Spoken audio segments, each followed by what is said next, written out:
I came home from the funeral with a secret inheritance of $18 million in my pocket, and I was ready to save my son from financial ruin. I stood outside his front door, my heart pounding, with the joy of a father who could finally be the hero. I was about to burst in and tell him and his wife that our days of struggle were over, that I had inherited 2 vineyards and a mansion in Malibu. But then I heard their voices through the thin wood of the door. They were laughing. And what I heard next sent chills down my spine and froze my hand on the doorknob. My name is Harrison Thorne. I am 74 years old, and for 50 years I poured concrete and framed houses in the bitter winds of Chicago until my back gave out and my knuckles swelled to the size of walnuts. I thought I knew what cold felt like, but nothing prepared me for the chill of standing alone at my brother Leonard's grave. The gravedigger leaning on his shovel, waiting for us to leave. And me. I looked around the empty cemetery, hoping against hope to see a familiar car roll up. I had called my son Brandon 3 times. I had texted his wife Tiffany the time and location. I told them that Uncle Leonard had passed, and that it would mean a lot to me if they came. Just for an hour. Just to stand by me so I wouldn't have to say goodbye to my only brother alone. But the only response I got was the wind whipping the rain against my face. They didn't come. They didn't care. To them, Leonard was just the crazy uncle who moved to California 20 years ago and never sent birthday cards. They called him a failure because he didn't drive a luxury car or post flashy photos on social media. The priest closed his Bible with a definitive snap, basically telling me to hurry up. I placed a single white rose on the cheap pine casket. It was the best I could afford with my pension checks. I touched the rough wood and whispered, "I am sorry, Leonard. I am sorry I wasn't there more. I am sorry they left us both here in the rain." The starter motor whining in protest before finally coughing to life. I patted the dashboard. "Just a little longer, old girl. We just have to make it to the lawyer's office." I almost didn't go. I wanted to go home, crawl into my small back room at Brandon's house and sleep for a week. What was the point? Leonard probably left me a box of old letters or maybe a collection of classic rock vinyl records. But the letter from Mr. Caldwell, the executor, had been insistent. Immediate presence required. The law firm was in a glass skyscraper downtown, a place where men in suits that cost more than my truck looked at me with thinly veiled disgust as I squeaked across the marble floor in my wet shoes. The receptionist wrinkled her nose slightly as I approached the desk. My suit was 20 years old, a bit too tight around the middle now, and it smelled like wet wool and mothballs. "Mr. Thorne, Mr. Caldwell is expecting you." She said it like she was surprised I could read the sign. I was shown into a corner office with a view of the city skyline that looked like a postcard. Mr. Caldwell was a sharp man with silver hair and eyes that didn't miss a thing. He stood up and shook my hand firmly, ignoring the calluses and the dirt under my fingernails. He poured me a cup of hot coffee, and for the first time that day, the cold began to recede. "I am sorry for your loss, Mr. Thorne. Leonard was a remarkable man," Caldwell said, sitting down and opening a thick leather folder. I nodded, wrapping my hands around the warm ceramic mug. "He was a good man, a quiet man, my family. Well, they didn't really understand him. They thought he was struggling out there in California." Caldwell paused, his hand hovering over a document. "Struggling. Is that what they thought?" A small smile played on his lips. A smile that said he knew something the rest of the world didn't. He slid a piece of paper across the mahogany desk toward me. "Leonard was a very private individual, Mr. Thorne. He lived simply. He drove an old truck, much like yours, I suspect. But Leonard was also one of the shrewdest land investors in the state of California. He bought land in Napa Valley 30 years ago when it was just dirt and rocks. He bought coastline in Malibu when nobody was looking." I looked down at the paper. It was a summary of assets. My eyes are old, and I usually need reading glasses, but the numbers on that page were big enough to see from space. Total estate value, $18,400,000. The room spun. I actually gripped the edge of the desk because I felt like the floor had tilted. I looked up at Caldwell, waiting for the punchline, waiting for him to tell me this was a joke or that there was millions of dollars in debt to subtract. This is... I couldn't even finish the sentence. "It is all yours, Harrison," Caldwell said softly. "The 2 vineyards in Napa, the property in Malibu which is currently valued at $7 million alone, and the liquid cash in the investment accounts." Leonard's will was very specific. He knew your family situation. He knew you were the only one who treated him with respect. He left it all to you. Sole beneficiary. I sat back in the leather chair, the air leaving my lungs in a rush. $18 million. For a moment, I didn't think about buying a new truck.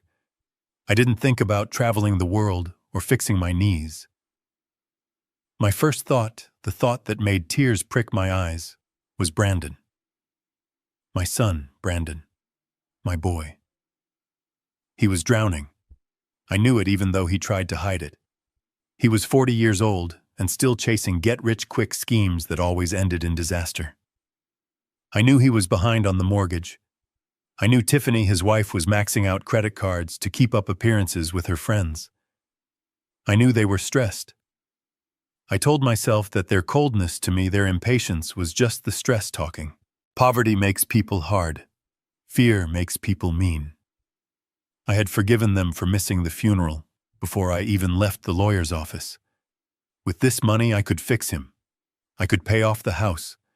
I could set up a trust fund for the grandkids they kept saying they couldn't afford to have yet. I could be the father who finally provided the safety net I never had.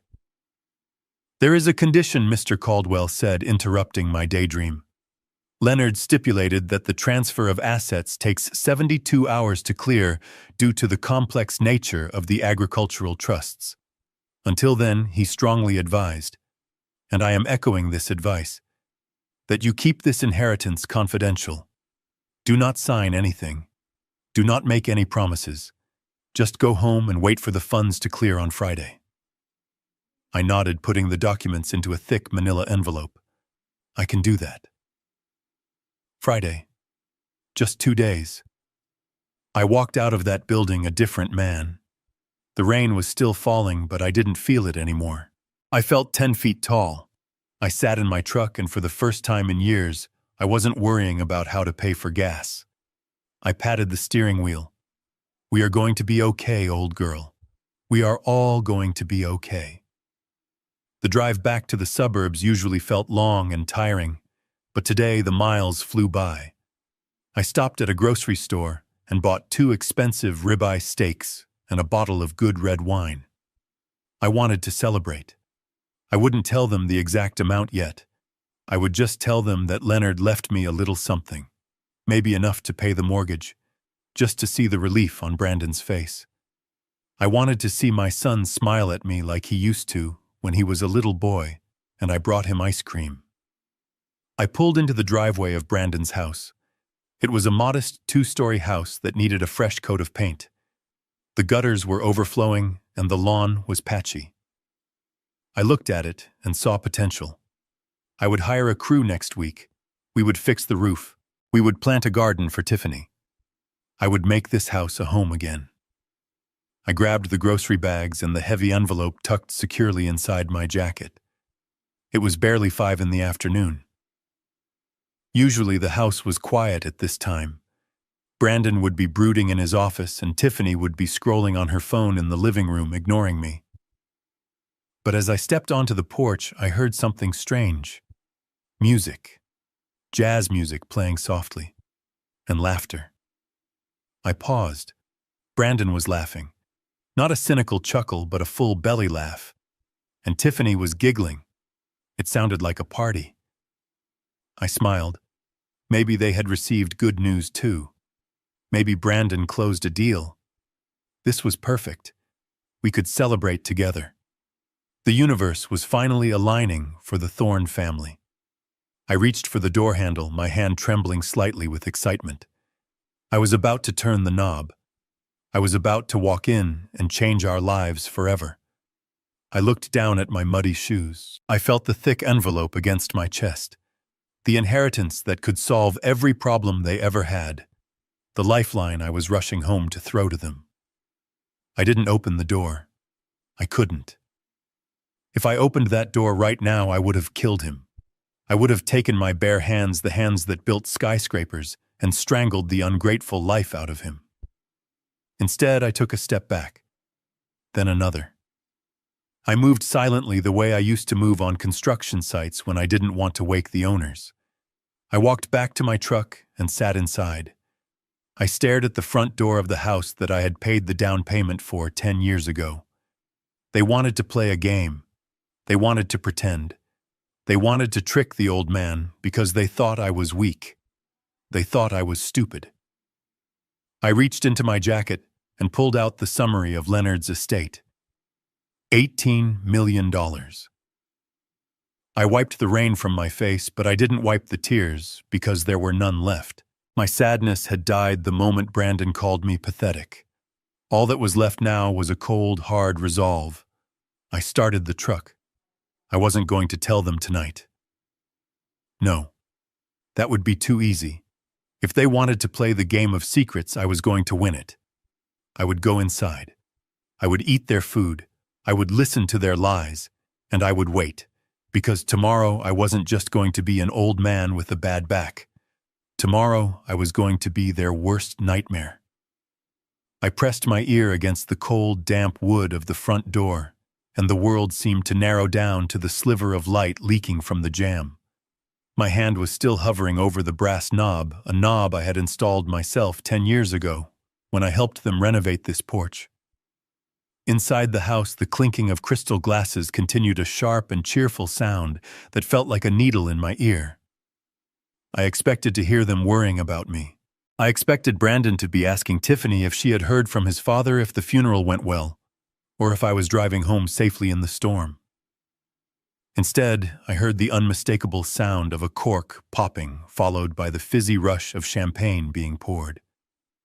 Finally, Babe Tiffany said, and her voice carried a lightness I had not heard in years, "I thought he would never leave today. The house smells like Old Spice and Bengay every time he walks through the living room. I have been spraying Febreze for an hour, just to get the scent of failure out of the curtains." I flinched. The scent of failure. That was what she called the smell of the muscle rub I used for the arthritis I got building houses for families like hers. Brandon laughed, a sound that lacked any real warmth, but was full of relief. "Don't worry about it, Tiff. It is almost over. Did you get the confirmation from the facility?" I held my breath, waiting for him to say the name of a rehabilitation center, or maybe a nice retirement community we had discussed once or twice in passing. "Sunny Meadows faxed the paperwork an hour ago," Tiffany replied, and I could hear the smile in her voice. "They have a bed open in the state-subsidized ward. It is perfect, Brandon. It is literally the cheapest option in Illinois. The brochure says they have a garden, but I looked at the reviews, and apparently it is just a patch of dirt where the inmates can smoke. But who cares, right? It is not like he is going to be playing croquet. The inmates." She called the residents inmates. My stomach twisted into a knot so tight, I thought I might throw up the coffee I had with Mr. Caldwell. Sunny Meadows. I knew that place. I had driven past it once, a grim brick block surrounded by a chain-link fence that looked more like a minimum security prison than a home for the elderly. But Tiff, Brandon said, and his voice dropped, a little lower, hesitation creeping in, "Are you sure about the timing? If we move him too fast, people might talk. The neighbors see him coming and going." "Let them talk," Tiffany snapped. The sweetness gone, instantly replaced by the steeliness of a woman who wanted what she wanted now. "We are drowning, Brandon. You told me the loan sharks are giving you until Friday. We need that $400,000 from his house, and we need it yesterday. Once he signs that power of attorney tomorrow morning, He is legally incompetent. We dump him at Sunny Meadows by noon, listing him as a dementia risk so he cannot check himself out. Then we list his house on Zillow by 1 o'clock. I leaned my forehead against the siding of the house, letting the rain mix with the cold sweat on my face. They had it all mapped out. It was not a sudden decision. It was a heist. And I was not the victim, I was the vault they needed to crack open. And think of the budget. Tiffany continued, her voice pitching up with excitement again. With him gone and the house sold, we pay off your stupid gambling debt, and there will be plenty left over. I saw this vintage Hermes Birkin bag on eBay. It is an investment, Brandon. I deserve it after dealing with his moping around here for months. A Hermes bag. She wanted to trade my life, my freedom, and the house I built with my own hands for a purse. Brandon sighed, the sound of a weak man surrendering to a stronger will. You are right. You are always right, babe. He is so out of it lately anyway. Half the time I don't think he knows what day it is. We are doing him a favor, really. He won't have to worry about bills or maintenance. We are simplifying his life. Simplifying my life. Is that what they called stripping a man of his dignity and locking him away to die in a room that smelled of urine and bleach? A sharp pain shot through my chest, radiating down my left arm. For a second, I thought this was it. The heart attack that would save them the trouble of driving me to the nursing home. I gasped, clutching the fabric of my wet jacket. But as I breathed through the pain, I realized it was not my heart failing. It was my heart breaking. And then just as quickly as it broke, it hardened. It turned into a stone-cold weight in the center of my chest. I could have kicked the door down. I still had the strength for that. I could have stormed in there, thrown the $18 million inheritance papers in their faces, and watched them scramble to apologize. I could have screamed at Brandon, asked him how he could betray the man who sold his own wedding ring to pay for his college tuition. But I didn't.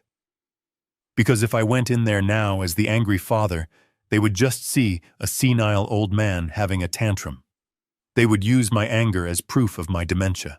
They would call the police claiming I was violent and unstable, and that would fast-track me straight to the psych ward at Sunny Meadows. No. I needed to be smarter. I needed to be the strategist Leonard always said I was. I slowly took my hand off the doorknob. I stepped back silently, my wet shoes squelching softly on the porch mat. I retreated down the steps, moving backward into the shadows of the driveway like a ghost. I climbed back into the cab of my truck and closed the door as quietly as I could. The silence inside was deafening. I sat there in the dark, the rain drumming a chaotic rhythm on the roof. My hands were shaking so bad I had to grip the steering wheel until my knuckles turned white just to stop them. They are celebrating, I whispered to the empty dashboard. They are drinking champagne to celebrate the end of my life. I looked down at the thick envelope in my jacket pocket. The inheritance. If they saw this, if they had even a whiff of the $18 million, the plan would change instantly. They wouldn't send me to Sunny Meadows. Oh no. They would treat me like a king. They would bathe me, feed me, and pamper me right up until the moment I signed the money over to them. And then I would have an accident. A fall down the stairs. The wrong pills mixed in my drink. I could not let them find this. I looked around the cab. The glove compartment was the first place they would look if they snooped. Under the seat was too obvious. My eyes landed on the rubber floor mat on the passenger side. It was caked with dried mud and grease from years of visiting construction sites. Nobody touched that mat. Tiffany wouldn't touch it with a 10-foot pole. I lifted the heavy rubber mat. Underneath, the carpet was worn and stained. I pulled a small knife from my pocket and carefully slit the carpet along the seam near the door. I slid the manila envelope deep inside the body of the truck, between the carpet and the metal chassis. I smoothed the carpet back down and threw the muddy rubber mat over it. Perfect. To find that money, they would have to get their hands dirty, and that was something neither of them knew how to do. I sat back up and looked at my reflection in the rearview mirror. My eyes looked wild, hurt, and sharp. Too sharp. If I walked in there looking like this, they would know. They would see the intelligence, the rage. I had to hide it. Brandon said I was out of it. He said I didn't know what day it was. Fine. If they wanted a confused old man, I would give them a performance worthy of an Academy Award. I took a deep breath, inhaling the scent of stale tobacco and wet dog. I let my shoulders slump forward, collapsing my posture until I looked 3 inches shorter. I relaxed my face, letting my jaw hang slightly loose. I practiced a vacant stare, focusing my eyes on nothing in particular. I opened the truck door and stepped out into the rain again.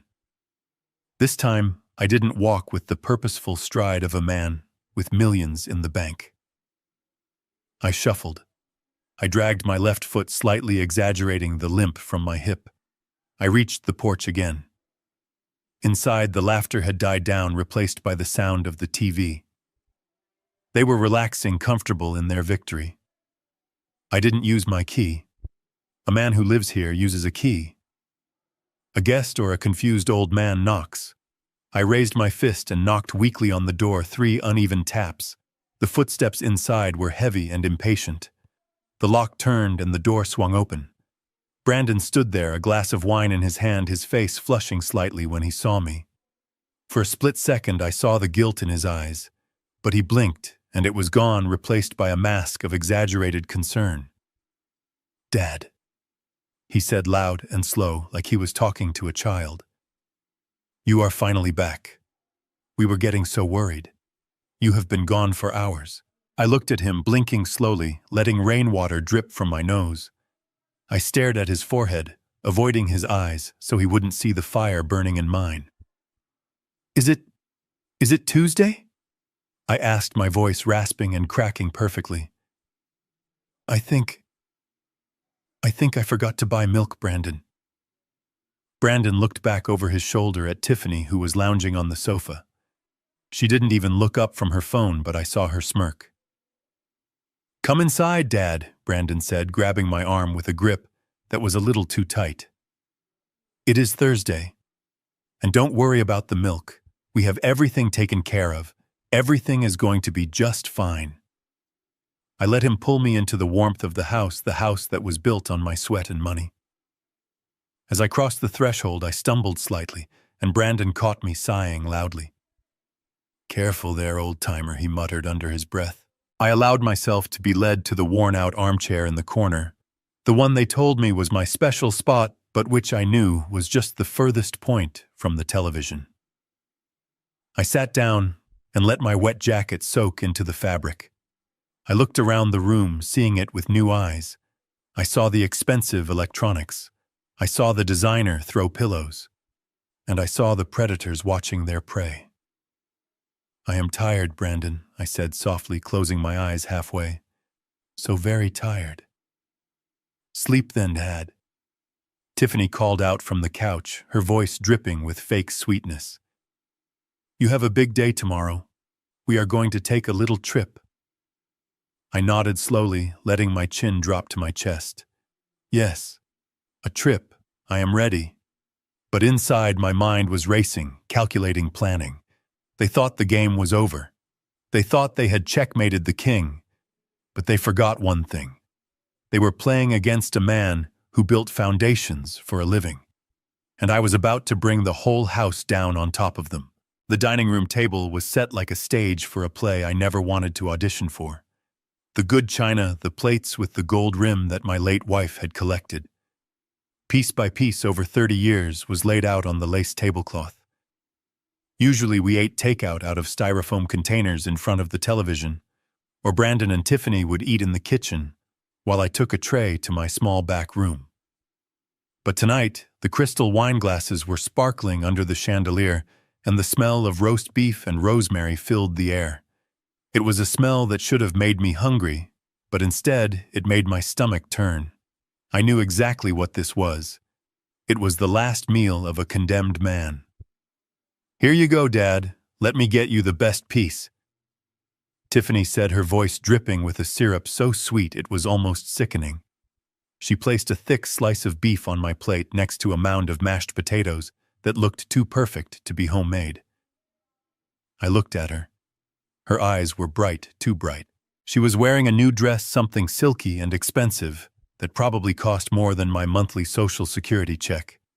She smiled at me, and for a second, I saw the shark beneath the surface waiting for the blood in the water. "Thank you, Tiffany," I said, my voice trembling just enough to sell the act. "You are too kind to an old man." Brandon uncorked a bottle of red wine and poured a generous amount into my glass. "Drink up, Dad. It is a celebration. We want you to relax tonight." I watched the dark red liquid swirl in the glass. It looked like blood. I took a small sip. It was expensive vintage. They were really investing in this performance. I wondered if they put it on the credit card they planned to pay off with the money from selling my house. "So, Dad," Brandon started cutting his meat with precise, aggressive strokes. "We have been thinking a lot about you lately, about your health, about your back." I kept my head down, chewing slowly. The meat tasted like ash in my mouth. My back is fine, son. Just the rain makes it ache a bit." "No, Dad. It is more than that." Tiffany chimed in, leaning forward, her elbows on the table. "We see how much you struggle. The stairs, the loneliness when we are at work. We worry about you all the time. It breaks our hearts to see you sitting in that room all day. It breaks their hearts." I almost laughed out loud. The only time they looked in my room was to tell me to turn down the volume on my radio. I swallowed the food, forcing it down past the lump in my throat. "I don't want to be a burden," I muttered, staring at the pattern on the tablecloth. "You are not a burden, Dad," Brandon said quickly, too quickly. "You are family. And that is why we found a solution. A place where you can be treated like the king you are." He reached under the table and pulled out a brochure. He slid it across the tablecloth toward me like he was dealing a winning hand of poker. "Sunny Meadows," he announced proudly. I reached out with my shaking hand and took the brochure. It was glossy, colorful, and completely fake. I could tell just by the weight of the paper that it was printed on a home office inkjet, not a professional press. I put on my reading glasses deliberately, taking my time cleaning the lenses with my napkin while they watched with bated breath. I looked at the cover. It showed a smiling elderly couple walking hand in hand across a lush green golf course. In the background, there was a sparkling blue swimming pool and a building that looked like a five-star hotel. I looked closer. The shadows on the golf course were going in two different directions. The building in the background was clearly a stock photo of a resort in Florida, not a nursing home in Illinois. And the grass. Nobody in Chicago has grass that green in October. "Wow," I said, widening my eyes in feigned amazement. "This looks expensive, Brandon. I can't afford this." "Don't you worry about the money, Dad," Tiffany said, reaching out and patting my hand. Her skin was cold. "We handled everything. The insurance covers most of it, and we will chip in the rest. You deserve the best. Look at the amenities. Heated pool, gourmet dining, daily excursions. Dangerous." There it was. They were already framing the narrative. I was frail. I was a liability. I was a child who couldn't be trusted with a chisel. I looked down at the brochure again. The lie was so thin I could see right through it to the brick walls and chain-link fences of the real Sunny Meadows. They weren't sending me to a resort. They were sending me to a warehouse for the dying so they could cash out my life. "Okay," I said softly, dropping the brochure. "It sounds nice." Brandon let out a breath he had been holding. "It is more than nice, Dad. It is perfect. And the best part is they have a room available immediately. But we have to secure it tonight. It is very exclusive, you know. There is a waiting list a mile long." He reached under the table again, and this time he pulled out a thick document. He placed a heavy fountain pen on top of it. Just a few standard forms. He said, his voice casual, too casual. Registration, dietary restrictions, that sort of thing. Just sign at the bottom of the sticky notes, and we can get you packed in the morning. I looked at the stack of papers. It was thick, way too thick for a registration form. I leaned in, squinting. I saw the words at the top of the first visible page, durable power of attorney. And underneath that, obscured slightly by the way he had folded the page, transfer of deed.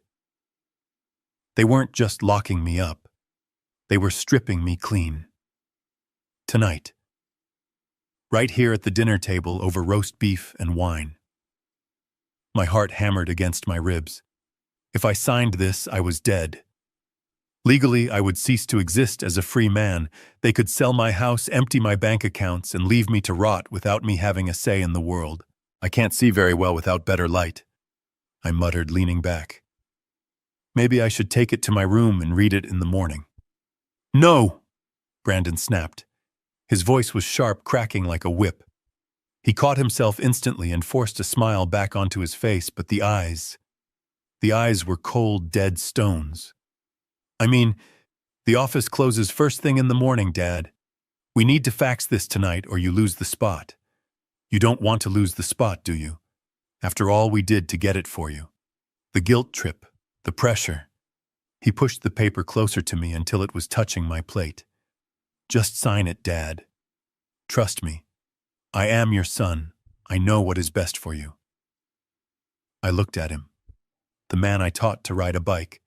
The man I held when he cried over his first breakup. The man I was ready to give $18 million to just yesterday. And I realized he was gone.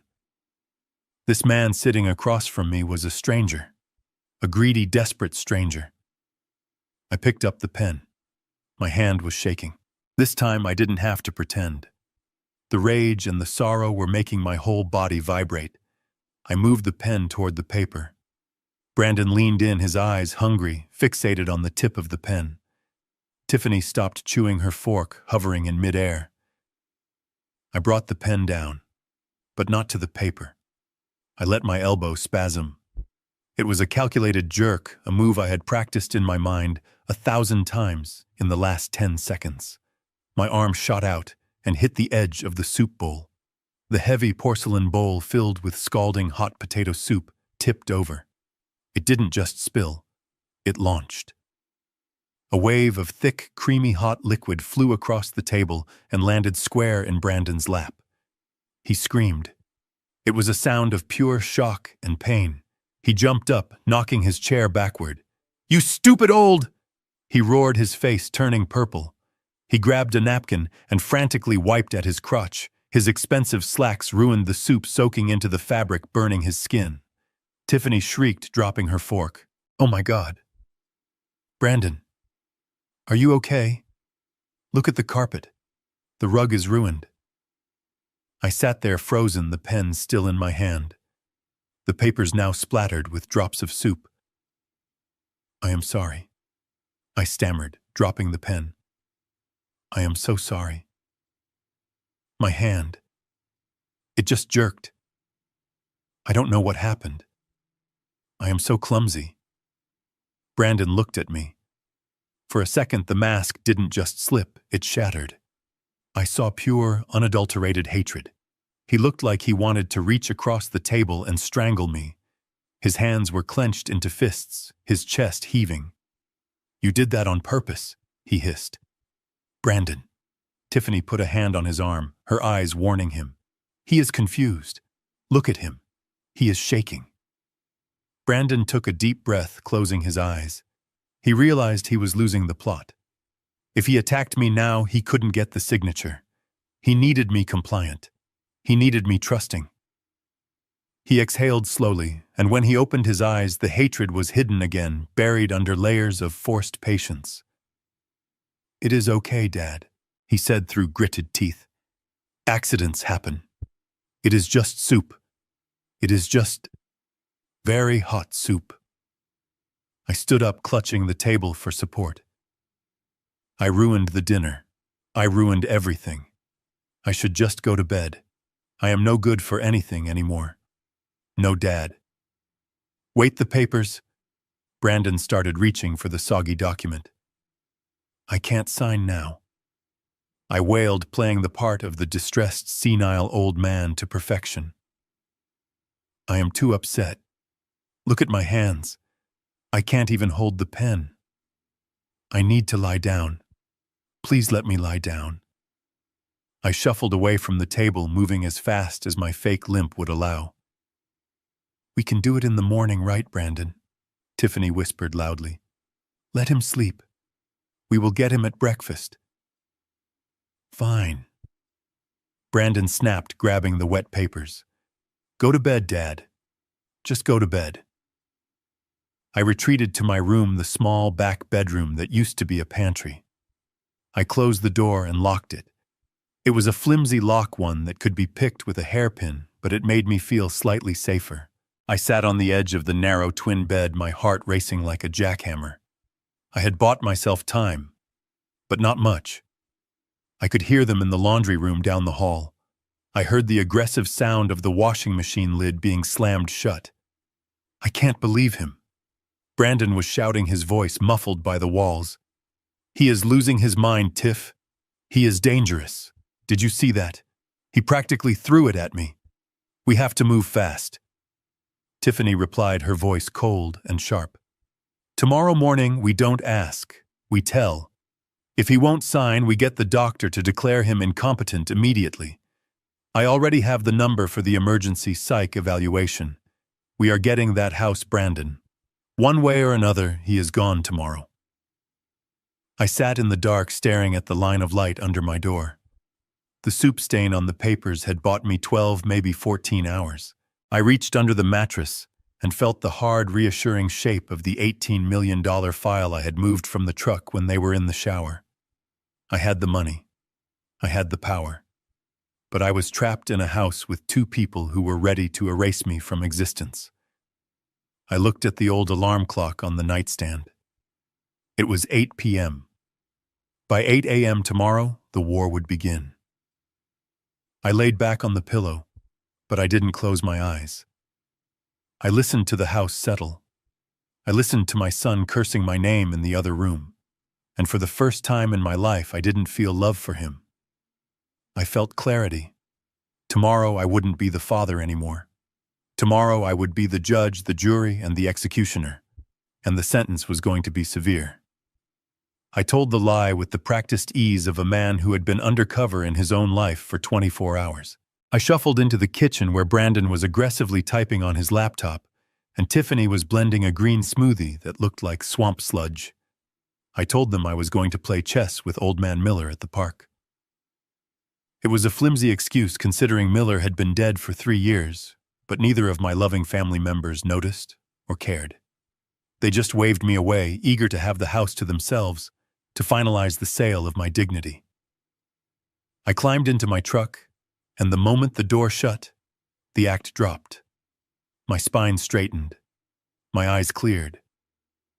I wasn't the confused geriatric they thought I was. I was a man on a reconnaissance mission. I punched the address of Sunny Meadows into the GPS on my phone. The brochure Brandon had shown me the night before depicted a lush paradise somewhere near the lakeshore, but the blue line on my map didn't lead to the lake. It led south. Deep south. Into the industrial wasteland where the city dumps its garbage and its forgotten memories. The drive took 40 minutes. The scenery changed from manicured lawns to cracked pavement and abandoned warehouses. The sky seemed to get grayer the further I drove, as if the pollution was hanging lower here. I found it tucked behind a rusting scrap metal yard. The sign said Sunny Meadows Care Facility, but the sun had bleached the letters until they were barely readable, and the meadows were nothing but a parking lot filled with potholes and weeds pushing through the asphalt. I parked my truck a block away behind a dumpster that smelled of rotting cabbage.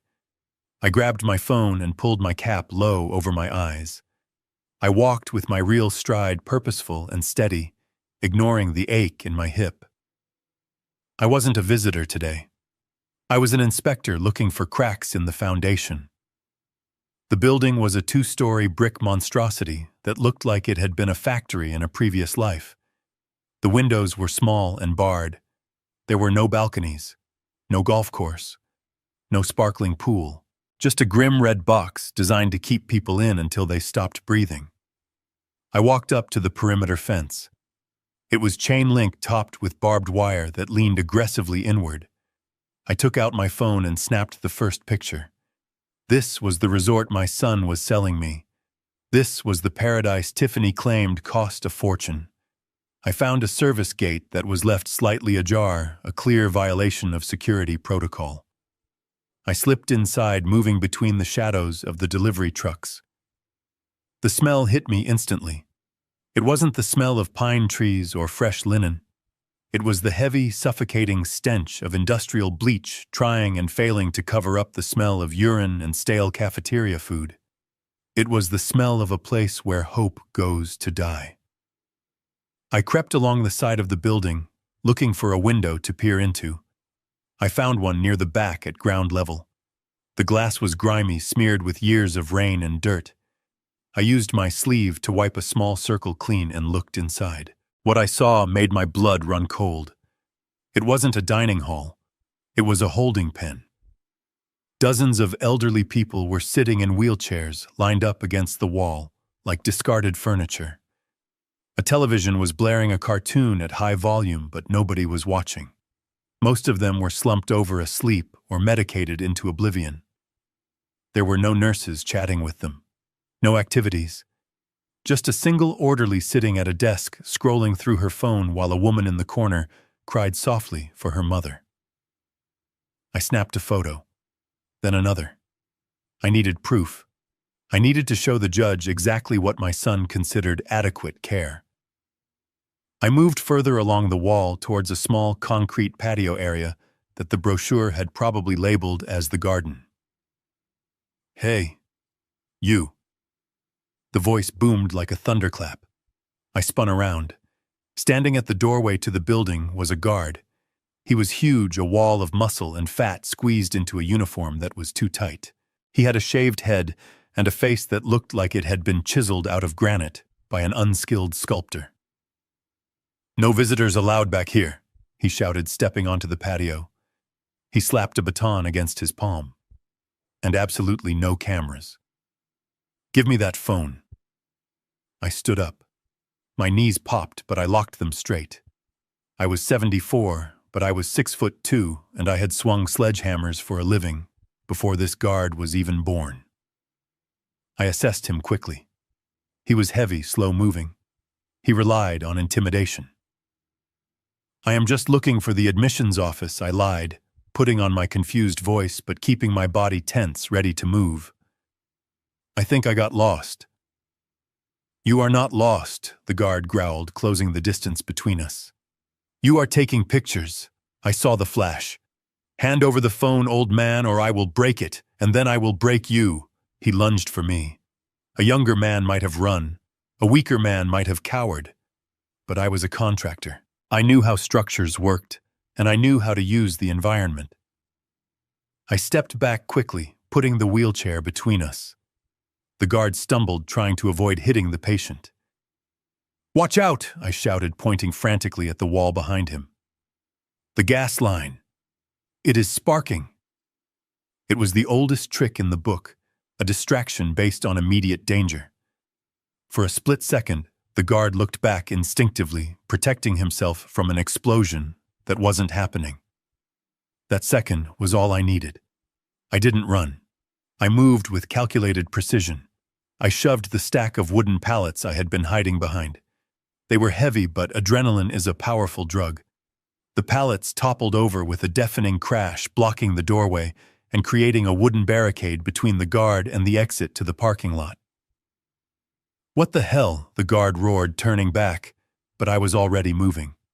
I scrambled over the low perimeter fence using a rusting dumpster as a step. I felt a sharp tear in my jacket and a scratch on my arm from the barbed wire, but I didn't stop. I landed on the asphalt on the other side, my ankles protesting the impact. "Hey, come back here." I heard the guard shouting, but he was trapped behind the pallets and the fence. I didn't look back. I moved as fast as my legs would carry me, shuffling into a run that was more of a fast limp. I made it to my truck, my heart hammering against my ribs like a trapped bird.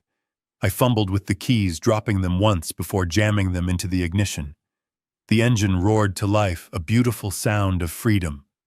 I peeled out of that parking lot, leaving a cloud of dust behind me. I didn't slow down until I was 3 miles away, back on the main road, surrounded by normal traffic. I pulled into a gas station parking lot and killed the engine.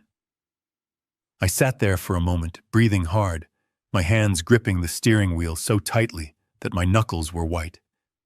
I looked at the phone on the seat beside me. I scrolled through the photos. The bleak brick walls, the sleeping drugged patients, the old man with the cracked lips. This wasn't just a bad nursing home. It was a crime scene. And my son, my own flesh and blood, had signed a paper to send me there. He knew. He had to know. The price alone would have told him. You don't get a bed for that cheap unless they are cutting corners on human dignity. He didn't care if I lived or died. He just wanted me gone.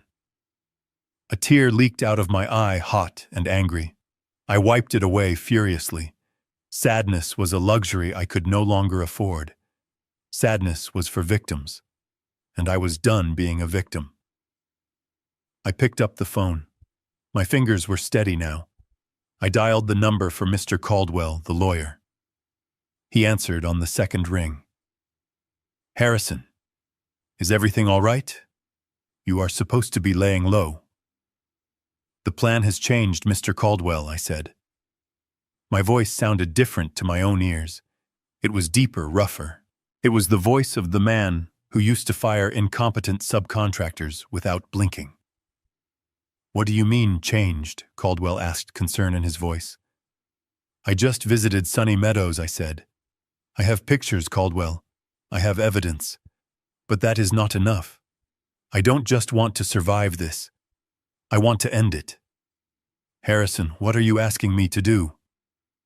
I looked at the photo of the old man one last time. I want you to contact the bank that holds Brandon's mortgage, I said.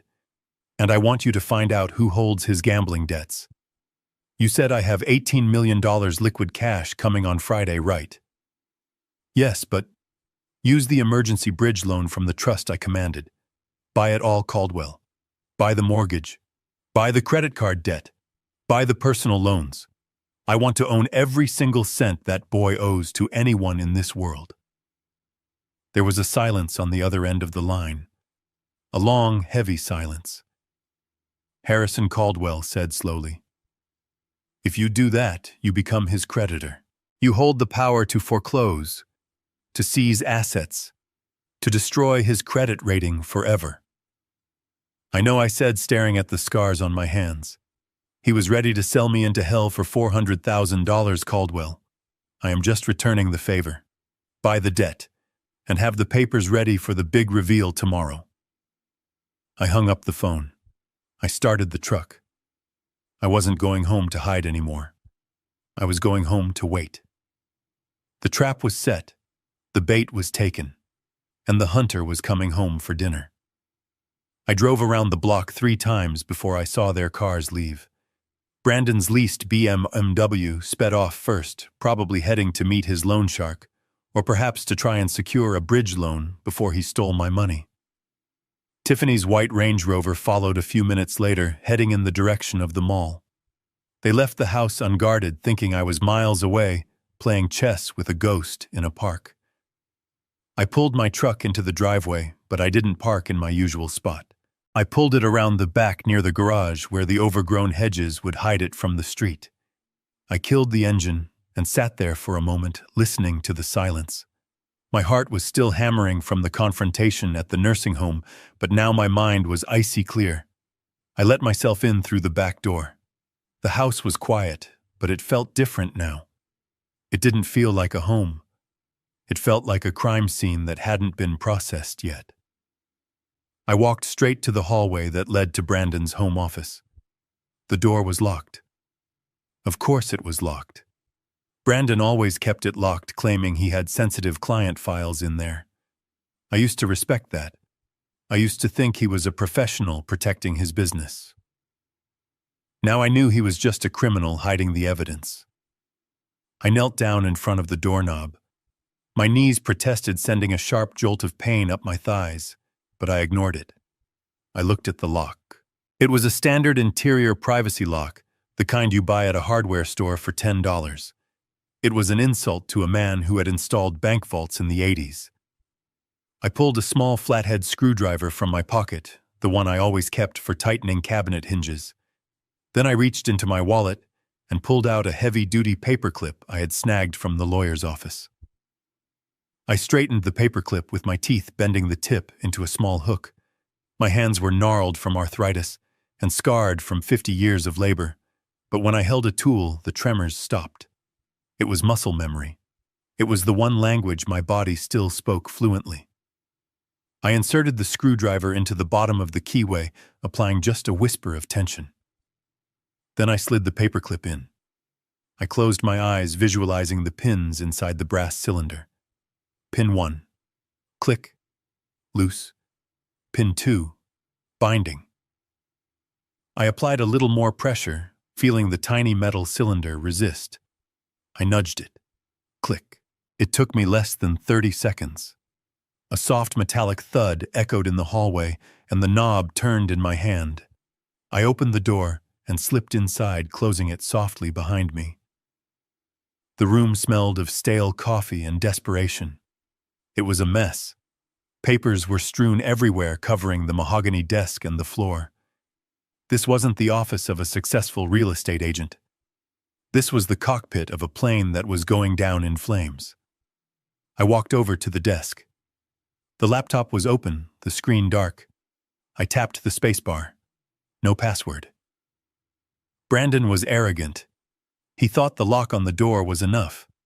The screen flared to life, and I was staring at his email inbox. It was a sea of red flags. Subject lines screamed in all caps. Final notice. Urgent. Foreclosure warning. I started opening them one by one, my eyes scanning the numbers. The mortgage on the house, this house that I had helped them buy, was 6 months behind. The bank had already started pre-foreclosure proceedings. They were weeks away from putting a sign on the lawn. I opened a spreadsheet titled Debt Consolidation. I scrolled down and the numbers made me dizzy. Credit cards maxed out to the limit of $50,000.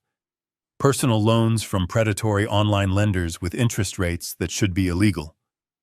But then I saw a folder on the desktop simply labeled Viper. I clicked it. Inside were scanned images of promissory notes. But these weren't from a bank. They were handwritten on lined paper signed with a thumbprint. $200,000. My son owed $200,000 to a man named Viper. I knew that name. Everyone in Chicago construction knew Viper. He was a loan shark who operated out of the back of a pool hall on the south side. He didn't send letters when you missed a payment.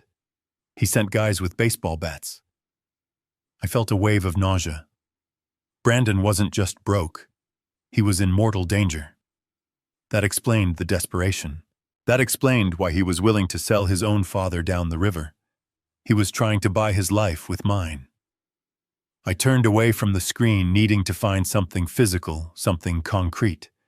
I pulled open the top drawer of the desk.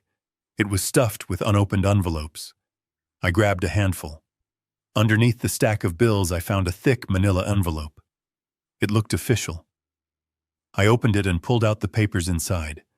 My breath caught in my throat. It was a loan application for a short-term, high-interest cash advance. $50,000. Date of application was 3 weeks ago. I looked at the bottom of the page. There was a signature. Harrison Thorne. I stared at it. It was my name. It was my handwriting. Or at least a very good imitation of it. The loop on the H was slightly too wide, and the T was crossed a little too high, but to an untrained eye, it was perfect. He had forged my signature. He had taken out a loan in my name using my social security number. and the deed to my old house as collateral. I flipped the page. There was another document, a transfer of title. He had tried to sign my house over to himself months ago, but the notary had rejected it due to a mismatch in the dates. That was why he needed the power of attorney. He needed to legitimize the theft he had already started. I dropped the paper like it was burning my skin. This wasn't just bad financial management. This was a felony. My son was a felon. I stood there in the center of the room, surrounded by the evidence of his betrayal. The silence of the house pressed in on me. I felt exposed. I felt foolish for ever thinking I could save him. You can't save someone who is actively trying to drown you to keep themselves afloat. Suddenly, the sound of gravel crunching under tires shattered the silence. I froze. I heard a car door slam. Then another. I rushed to the window and peeked through the blinds. The white Range Rover was back. Tiffany. But she wasn't alone. Panic surged through me. I couldn't be found here. If they found me in the office with the evidence, they would know the jig was up. They might get desperate. A man who owes $200,000 to a shark is capable of anything. I looked at the door. I couldn't make it to the back exit in time. I heard the front door open, the beep of the alarm being deactivated. I scanned the room. There was nowhere to hide. The desk was open underneath. The curtains were too sheer. My eyes landed on the closet door in the corner. It was a small walk-in closet where Tiffany kept her off-season coats and overflow wardrobe. I scrambled toward it, moving as fast as my stiff hips would allow. I yanked the door open and squeezed inside, pulling it shut, just as I heard footsteps clicking on the hardwood floor of the hallway. The closet was tiny. It was packed tight with fur coats and winter jackets wrapped in plastic. I pressed myself into the back corner, crouching down behind a wall of long wool coats. My knees screamed in protest. I bit my lip to keep from groaning. I held my breath, my heart beating so loud I was sure they could hear it through the wood. The office door opened. I saw a sliver of light cut across the floor through the slats of the closet door.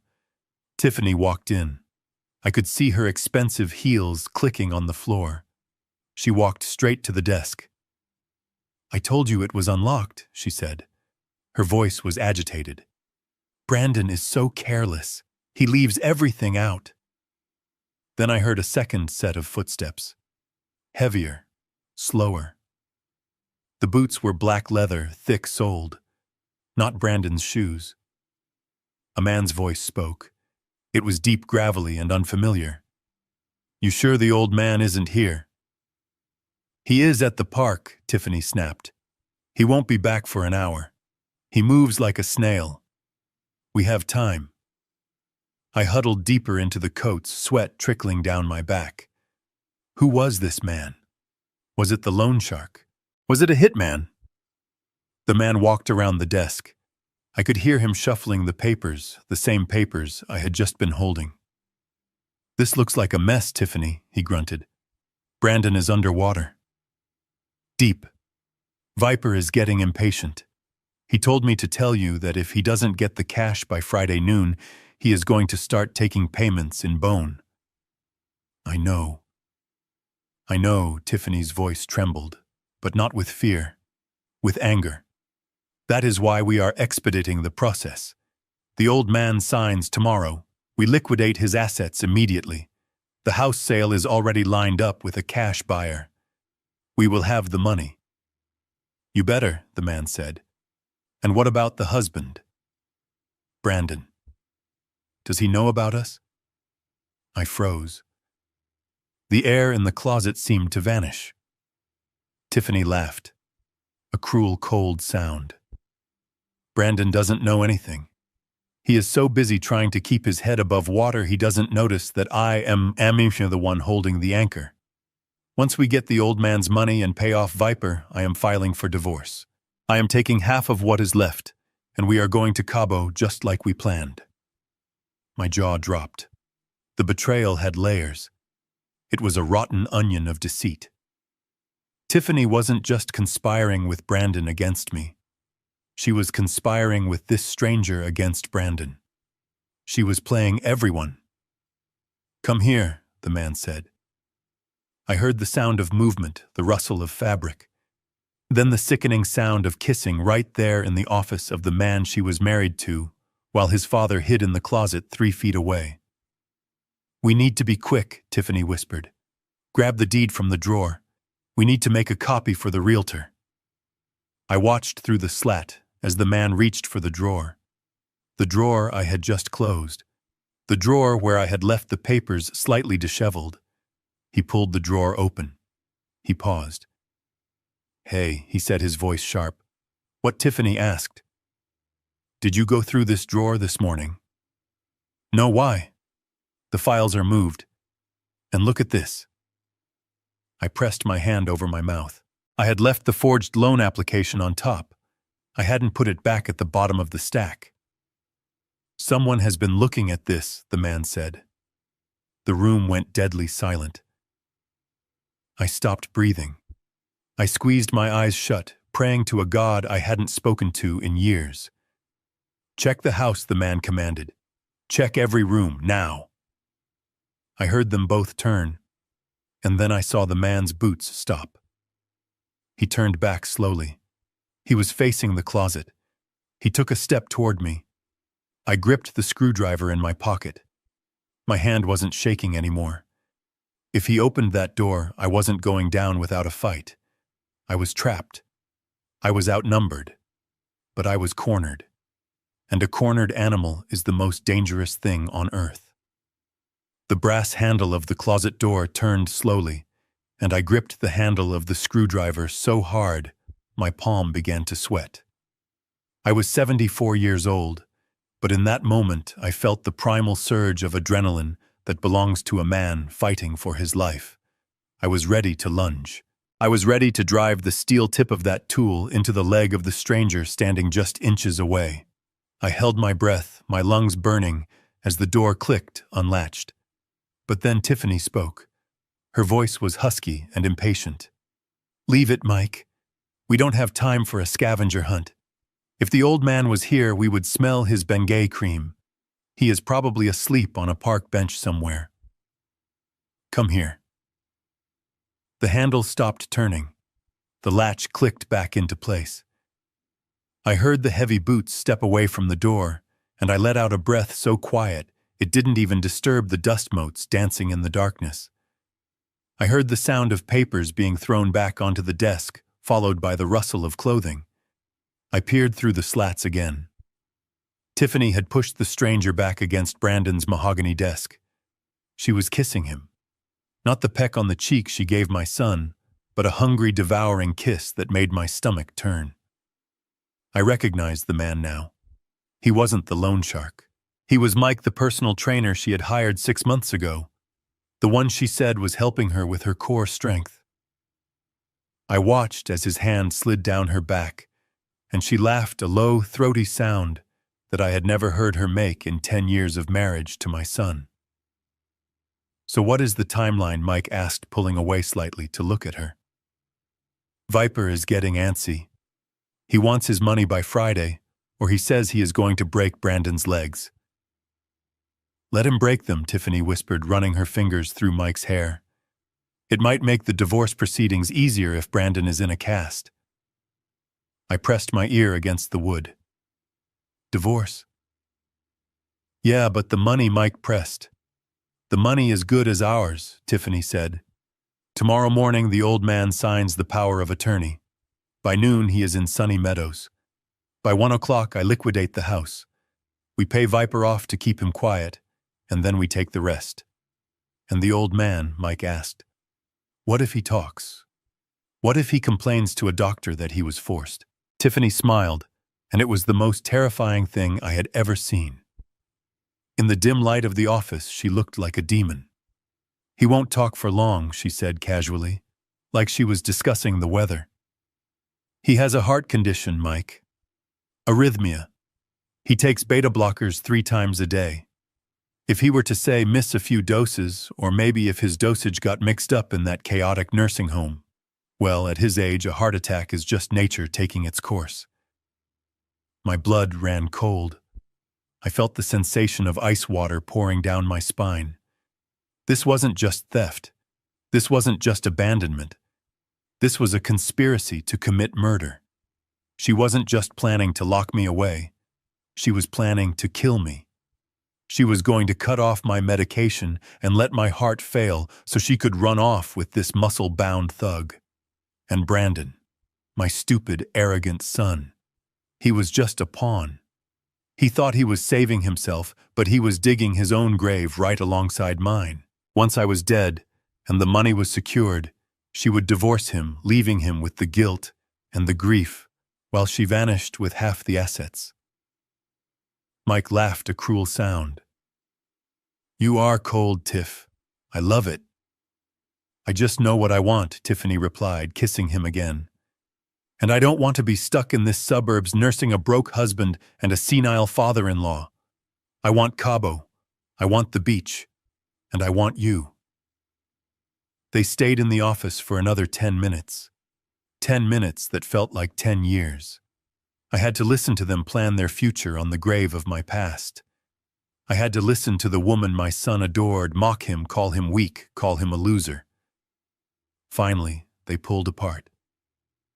"We should go," Mike said. "If Brandon comes back early from his meeting and finds me here, it might complicate things." "Let him come," Tiffany scoffed. "He is so beaten down he probably wouldn't even fight you. But you are right. We need to look innocent.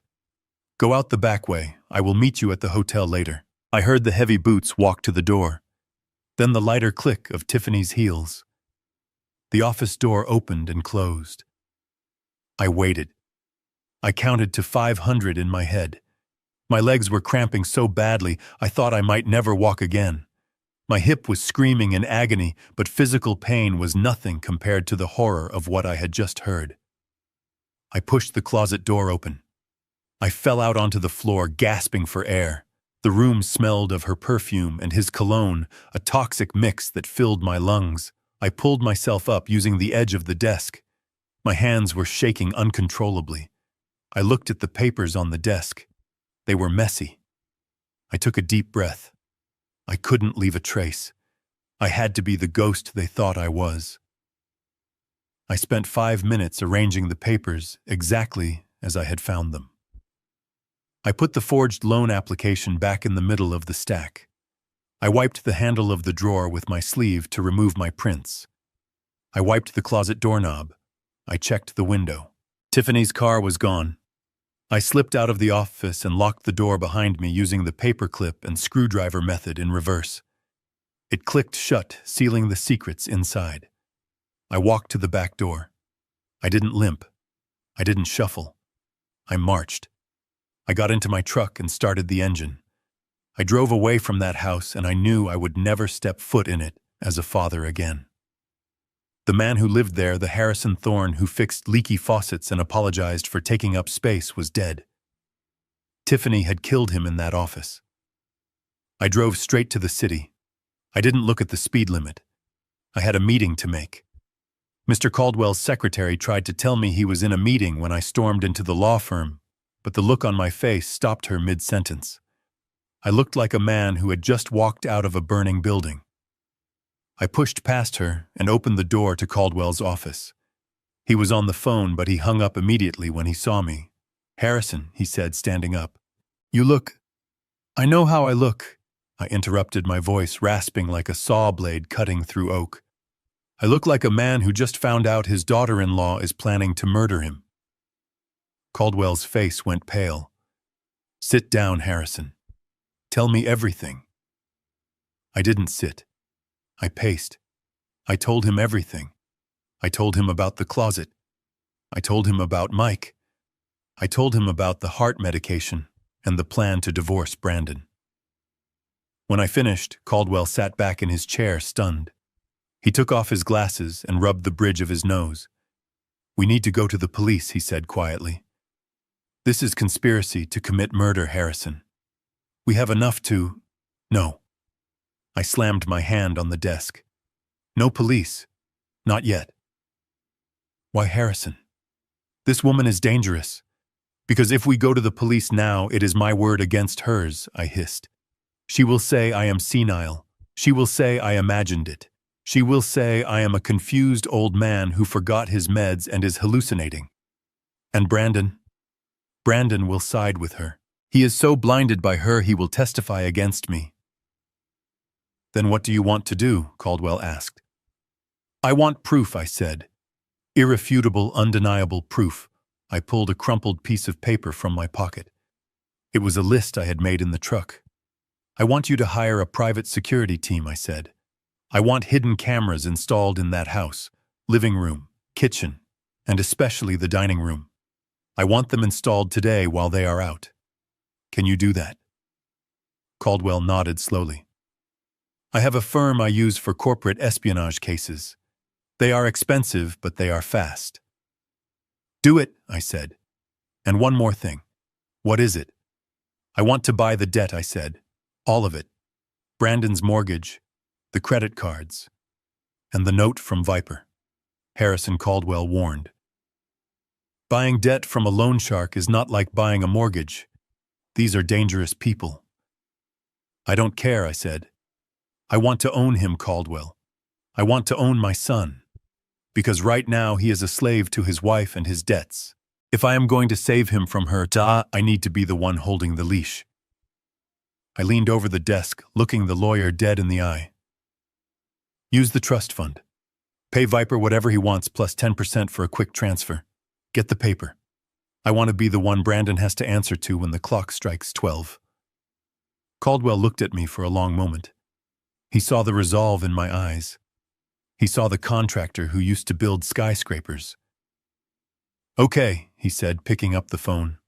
I will make the calls. I turned to the window, looking out at the Chicago skyline. The rain had stopped, but the clouds were still dark and heavy. Go ahead and plot Tiffany, I whispered to the glass. Plan your vacation in Cabo. Pick out your bikini. Because you are not going to the beach. You are going to prison. And I am going to be the one who locks the door. The security technician Mr. Caldwell hired was a man named Silas, who moved with the silent efficiency of a cat. He didn't ask questions. He didn't look at family photos. He just drilled tiny holes into the molding of the ceiling and swapped out the smoke detectors for units that looked identical but saw everything. I stood in the center of the living room, leaning on my cane, watching him work. It felt strange violating the privacy of my own home. This was the house where I had bounced my grandson on my knee before Brandon and Tiffany decided kids were too expensive and sent him to boarding school. This was the house where I had cooked Thanksgiving dinners before I was relegated to the small back room. Now I was wiring it like a federal penitentiary. Put one in the kitchen, I instructed, pointing to the cabinet above the coffee maker. That is where they talk when they think I am asleep. And put one facing the dining table. I want to see their faces when the lawyer walks in tomorrow. Silas nodded, finishing the installation in less than an hour. By the time Brandon's BMW pulled into the driveway, the technician was gone out the back door, leaving no trace of his presence except for the invisible eyes watching from the corners of the room. I sat down in my armchair, the worn leather groaning under my weight. I took a deep breath. The stage was set. The audience was arriving. It was time for the performance of a lifetime. When the front door opened, I didn't look up. I stared blankly at the unlit fireplace, my mouth hanging slightly open. Dad. We are home, Brandon called out, throwing his keys on the table.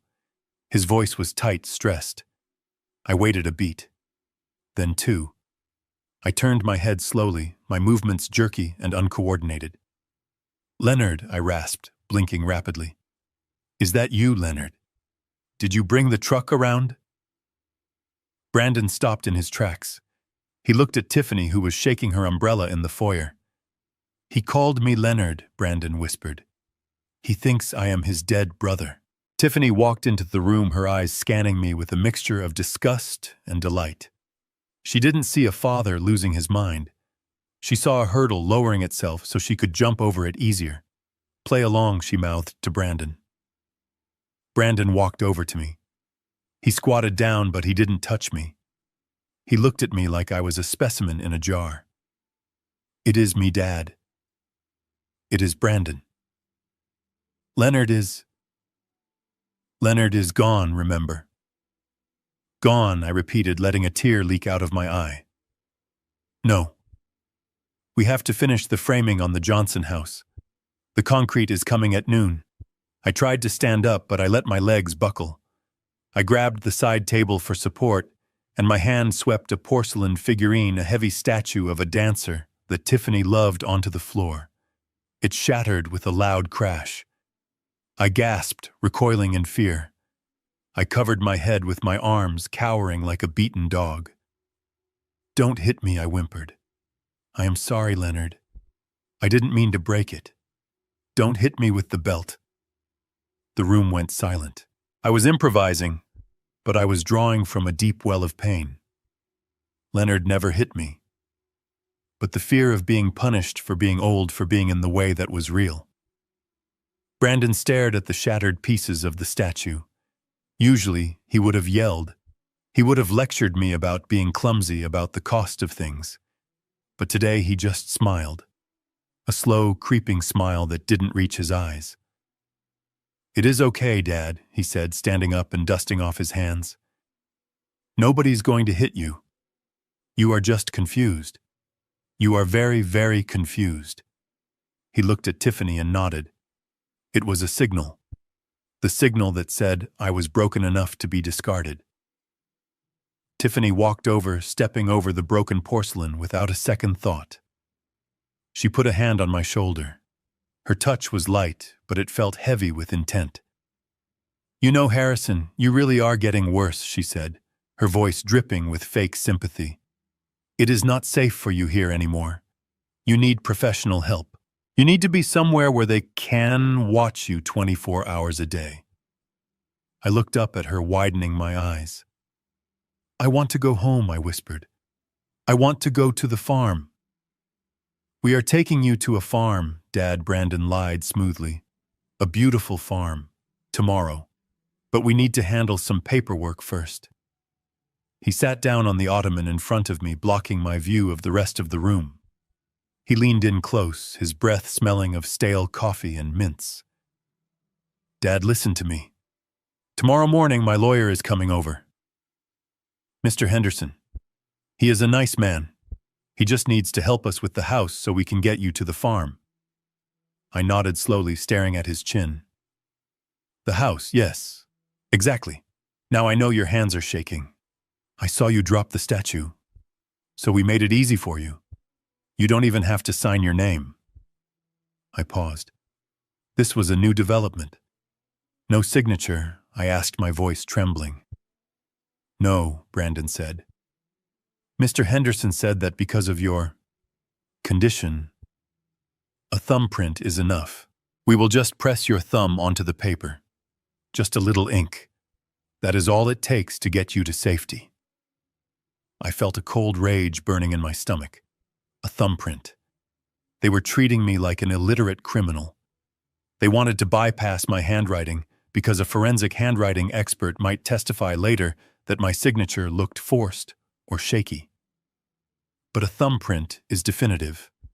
A thumbprint says I was there and I consented. It was the ultimate erasure of my agency. They were rushing. They were cutting corners. "Why?" "Okay," I whispered. "Just a print." "That sounds easy." "Good," Brandon said, patting my knee. He stood up, looking relieved. His shoulders dropped an inch. "We are going to order pizza. You go rest in your room. We have a big day tomorrow." I shuffled to my room, leaning heavily on my cane. I heard them high-five behind my back. Literally high-five. Like they had just scored a touchdown instead of tricking a helpless old man. I went into my room and closed the door.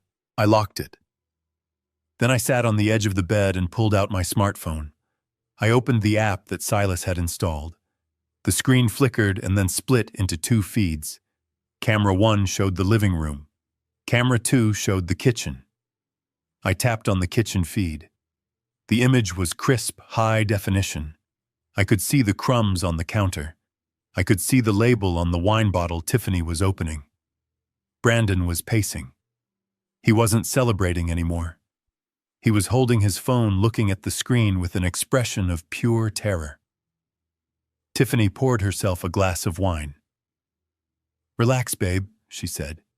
"He bought it. He thinks he is a teenager again working with his dead brother. He is mush. Tomorrow is a slam dunk." "I know," Brandon snapped, running a hand through his thinning hair. "But Viper keeps texting me. He knows I am home. He sent me a picture of the mailbox, Tiffany. Our mailbox, taken 10 minutes ago." I zoomed in on the screen. Brandon's face was pale, sweaty. Suddenly his phone rang. The sound made him jump. He looked at the screen and froze. "Answer it," Tiffany hissed, taking a sip of wine. "Tell him we have the asset. Tell him 24 hours. Brandon swiped the screen and put the phone to his ear. He put it on speaker. "Hello?" he said, his voice cracking. The voice that came out of the speaker was low, distorted, but clear enough for the hidden microphone to pick up. "Hello, Brandon." It wasn't a shout. It was a purr. A dangerous, menacing purr. "I am looking at your house, Brandon. It is a nice house. Flammable. But nice. Look, Viper, please, boo." Brandon stammered, gripping the edge of the counter. "I told you. Tomorrow. My father is signing the deed tomorrow morning. I have a buyer lined up for the afternoon. Cash deal. I will have your money by Friday night." "Friday noon," the voice corrected. "Not Friday night. Noon. I can't. Wire transfers take time." "Noon, Brandon. Or I don't burn the house, I take a finger. Your right thumb, actually. Since you like signing things so much, I figure you won't need it if you can't pay me. Please. Noon. Tick-tock, Brandon." The line went dead. Brandon dropped the phone on the counter. He looked like he was going to throw up. He bent over the sink, dry, heaving. Tiffany walked over and rubbed his back. Not with affection, but with the impatience of a trainer handling a weak horse. "Pull it together," she said. "We are fine. The old man is ready to fold. We get the thumbprint at 9 a.m. We dump him at Sunny Meadows by 10. I have the notary coming at 11 to finalize the house sale. You wire the money to Viper at 12. We are clear." Brandon looked up at her, his eyes bloodshot. What if he resists Tiff? What if he has a moment of clarity? "Then we force him," Tiffany said, picking up a steak knife from the drying rack and examining the blade. "We hold his hand down and we press his thumb to that paper. He is weak, Brandon. He is nothing. We do whatever it takes." I watched them on the small screen of my phone. The glow of the display illuminated my face in the dark room. They were trapped. Cornered animals. And tomorrow morning they were coming for me not with love but with desperation and violence. I turned off the phone. I reached under the mattress and checked the file one last time. The deed transfer. The debt purchase agreement. The evidence on I wasn't afraid anymore. I felt a strange sense of calm. The kind of calm that comes before you demolish a building. You check the charges, you clear the perimeter, and you wait for the countdown. Tomorrow at 9 a.m. they wanted a thumbprint. I would give them something much heavier than ink. I would give them the truth. And it was going to crush them. The storm outside was relentless, battering against the thin glass of my bedroom window, like an angry fist demand to be let in. Thunder rattled the floorboards under my feet, but the turbulence inside my chest was far more violent than anything nature could conjure. I sat on the edge of my narrow, sagging mattress, unable to even close my eyes, let alone sleep. In my hands, I held a small object that felt heavy not in weight, but in meaning. It was my union pin, a circle of tarnished brass given to me 40 years ago for excellence in service. Master Builder, 1985. I rubbed my thumb over the raised letters, feeling the grit of the metal against my callous skin. I had polished this pin every Sunday for 4 decades, but tonight it felt like a relic from a civilization that no longer existed. A civilization where hard work mattered, where a man's word was his bond, and where family was the fortress that protected you from the world, not the enemy waiting inside the gates. In the darkness, illuminated only by the occasional flash of lightning, I allowed myself to do something I had avoided for years. I looked back.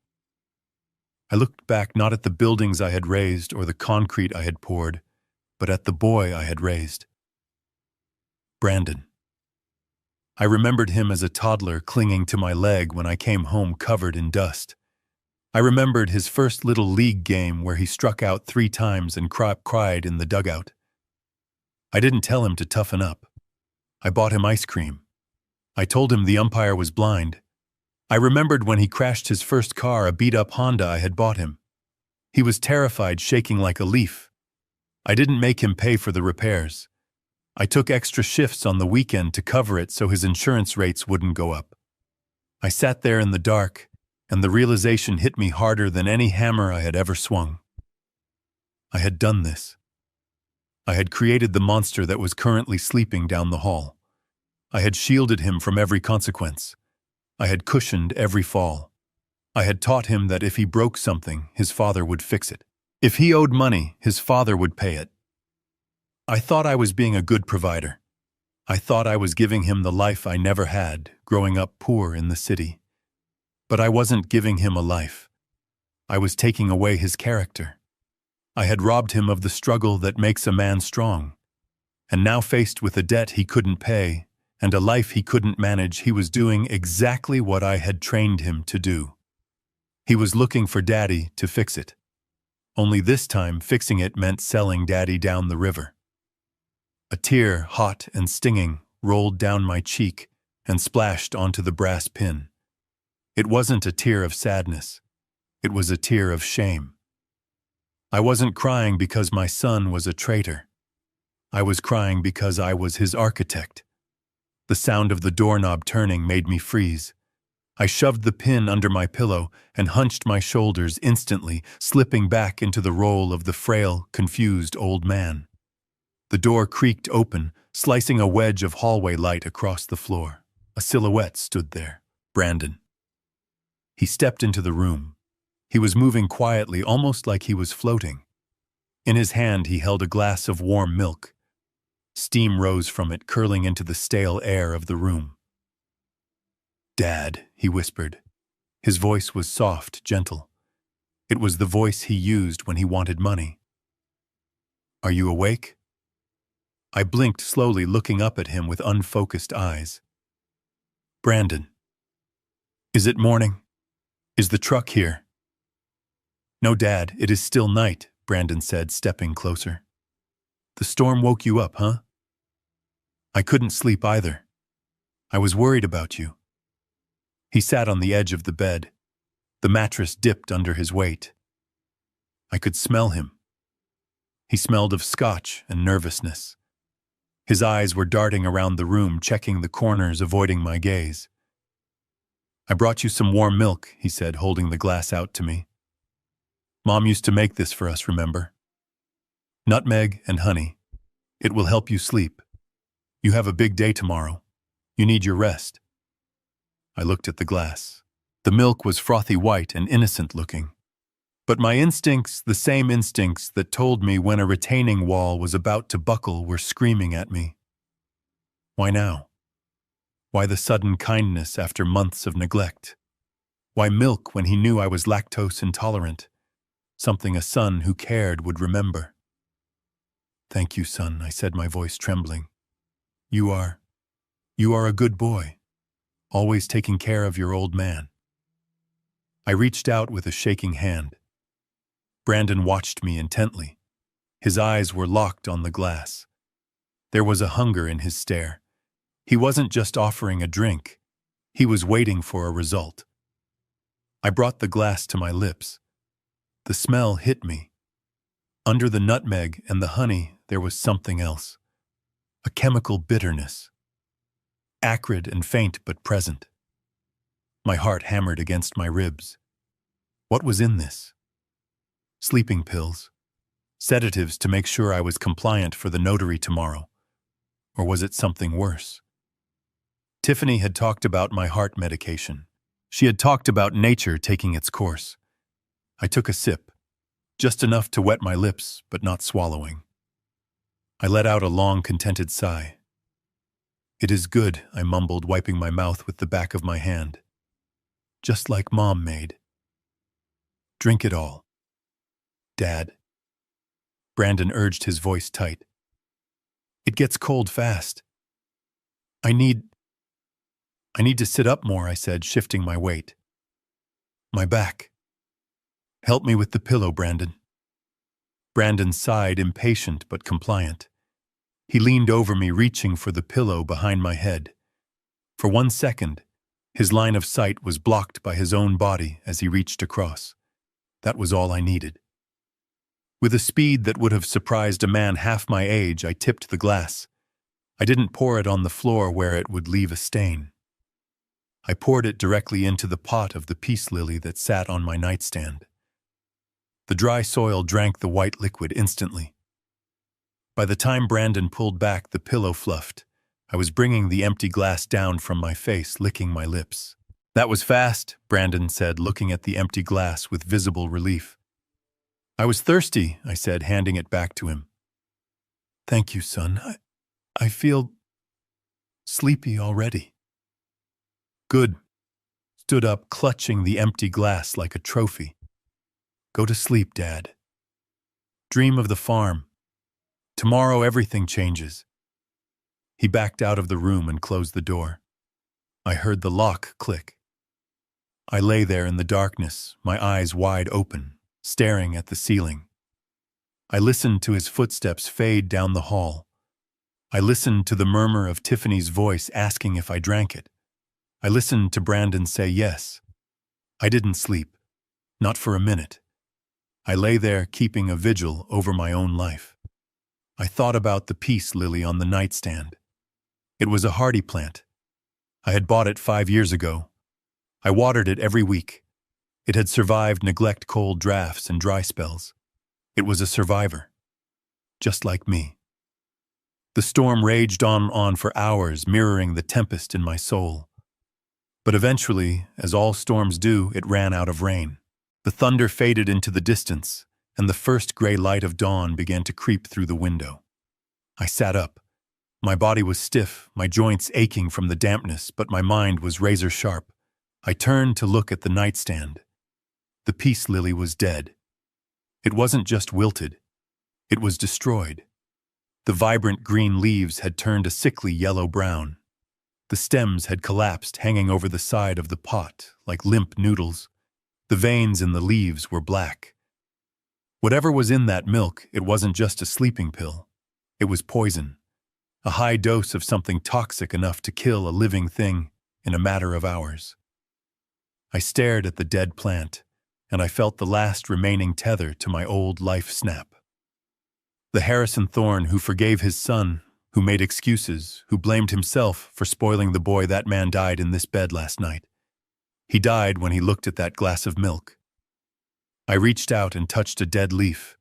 It crumbled to dust between my fingers. They tried to kill me. My own blood. They didn't just want my money. They wanted my breath. They wanted the space I occupied in the world so they could fill it with their greed. I swung my legs out of bed. I didn't reach for my cane. I stood up on my own 2 feet. The pain was there, but I welcomed it. Pain reminds you that you are alive. And I was very much alive. I walked to the mirror hanging on the back of the door. I looked at the reflection. The gray hair, the wrinkles, the tired eyes. But behind the eyes there was something new. A cold, hard steel that hadn't been there yesterday. I picked up the union pin from under my pillow. I pinned it to the lapel of my pajama shirt. "I am not your father anymore, Brandon," I whispered to the reflection. "I am your reckoning." I looked at the clock. 7 a.m. 2 hours until the notary arrived. 2 hours until they came to collect their prize. I went back to the nightstand and picked up the pot with the dead lily. I wouldn't hide it. I wouldn't throw it away. I was going to keep it. It was evidence. But more than that, it was a reminder. When they walked in here to drag me to the slaughter, they would see this plant. And they would see me. And they would realize too late that they had tried to bury a seed thinking it was a corpse. But seeds grow. And this one was about to break through the concrete and tear their foundation apart. I sat in the chair facing the door, the dead plant on my lap, and I waited. The sun rose, casting long shadows across the room. The silence of the morning was heavy, absolute, and terrifying. It was the silence of a courtroom before the gavel falls. And I was holding the hammer. The clock on the living room wall ticked with the rhythm of a time bomb, counting down to an explosion that only I knew was coming. It was 9 a.m. exactly, and the stage was set for the final act of my family's betrayal. I sat at the head of the dining table, the same table where I had presided over Thanksgiving turkeys and birthday cakes for 30 years. Today, there was no food. There was only a single document sitting on the polished wood, a black ink pad, and a cheap ballpoint pen. The cast of characters had assembled, and they were jittery. Brandon was pacing back and forth near the window, checking his phone every 30 seconds. His face was pale and slick with sweat, the kind of sweat that comes from fear, not heat. I knew he was thinking about the deadline. Noon. 3 hours left until Viper the loan shark made good on his promise to take a thumb as payment. Tiffany sat to my right, drumming her manicured fingernails on the table. She was dressed in a sharp business suit, the kind a woman wears when she is closing a deal. She looked at me not with affection, but with the cold calculation of a butcher eyeing a side of beef. And then there was the third player, the notary. Brandon had introduced him as Mr. Henderson, a respected legal professional, but I knew a con man when I saw one. His name was actually Gary. I had seen him drinking beers with Brandon in the garage a few summers ago. He was a disbarred paralegal who did off-the-books work for cash. He wore a suit that was too shiny and smelled of stale cigarette smoke and desperation. "All right, let us get this over with," Gary said, pulling a handkerchief from his pocket and wiping his forehead. "I have another appointment across town." He was lying. He didn't have another appointment. He just wanted to get paid and get out before the crime was discovered. "Sit up straight, Dad," Brandon commanded, stopping his pacing and coming to stand behind my chair. His hands gripped the back of the wood, his knuckles white. "Mr. Henderson needs to witness your consent." I slumped in the chair, letting my head loll slightly to the left. I kept my mouth slightly open, breathing with a rhythmic wheeze that I had perfected over the last 2 days. Is this the farm?" I asked, my voice barely a whisper. "Are we going to the farm now, Leonard?" Brandon flinched at the name of his dead uncle, but Tiffany rolled her eyes openly. "Yes, Harrison, it is the farm paperwork," she snapped. "Just sign the paper so we can get you to the horses." She pushed the document toward me. It was the durable power of attorney granting Brandon full control over my finances, my medical decisions, and my property. It was a death warrant for my freedom. I looked at the paper. The words swam before my eyes, not because I couldn't read them, but because I chose not to focus. I can't see the lines," I mumbled, patting my pockets with trembling hands. "Where are my spectacles?" "I need my spectacles, Leonard." "Jesus Christ," Tiffany hissed, slamming her hand on the table. "You don't need to read it, Harrison. We read it for you. It just says we love you and want to take care of you. I need my glasses," I insisted, my voice rising in a pitch of panic. "I can't sign. I might sign the wrong line. I might sign my soul away." Brandon groaned, a sound of pure frustration. "They are in the kitchen, Dad. I saw them on the counter." I made a move to stand up, pushing against the table with my weak arms. "I will get them. I will just go get them." "No!" Brandon shouted, pushing me back down into the chair with a force that was unnecessary and cruel. Stay there. Tiffany, get the damn glasses. Tiffany let out a growl of annoyance, but she stood up her chair, scraping loudly against the floor. She marched into the kitchen, her heels clicking like gunshots. While she was gone, Gary the notary leaned in. Look, old-timer, just put your thumb on the pad and press it on the paper. You don't even need the glasses. It is just a thumbprint. Easy peasy. I looked at him. His teeth were yellow and his eyes were shifting. I looked at the ink pad. It was black and open, waiting to stain me. Tiffany returned and shoved my glasses onto my face, roughly hooking them over my ears. There. You can see. Now sign. I adjusted the glasses, peering at the document. I took the pen Gary offered. I held it in my shaking hand, hovering over the signature line. The room held its breath. I could hear the hum of the refrigerator in the kitchen. I could hear Brandon's watch ticking. I lowered the pen. The tip touched the paper, and then I let my fingers spasm. The pen slipped from my grip. It clattered onto the table and rolled off the edge, hitting the floor with a soft tap. Oops, I whispered. My hands. They are so slippery today. That is it, Gary shouted, slamming his hand on the table. I don't have time for this nonsense, Brandon. He is incompetent. He can't sign. We need the thumbprint. Just grab his hand and do it. But, Brandon hesitated. If we force him, isn't that illegal, Gary? Who cares? Tiffany screamed, her face twisting into a mask of rage. It is noon, Brandon. Noon. Do you want to lose your thumb or do you want to use his? Grab his hand. Something in Brandon broke. The fear of the loan shark outweighed the love for his father. The last shred of decency he possessed evaporated in the heat of his terror. He reached down and grabbed my right wrist. I am sorry, Dad, he muttered, his voice tight. It is for your own good. He pulled my hand toward the ink pad.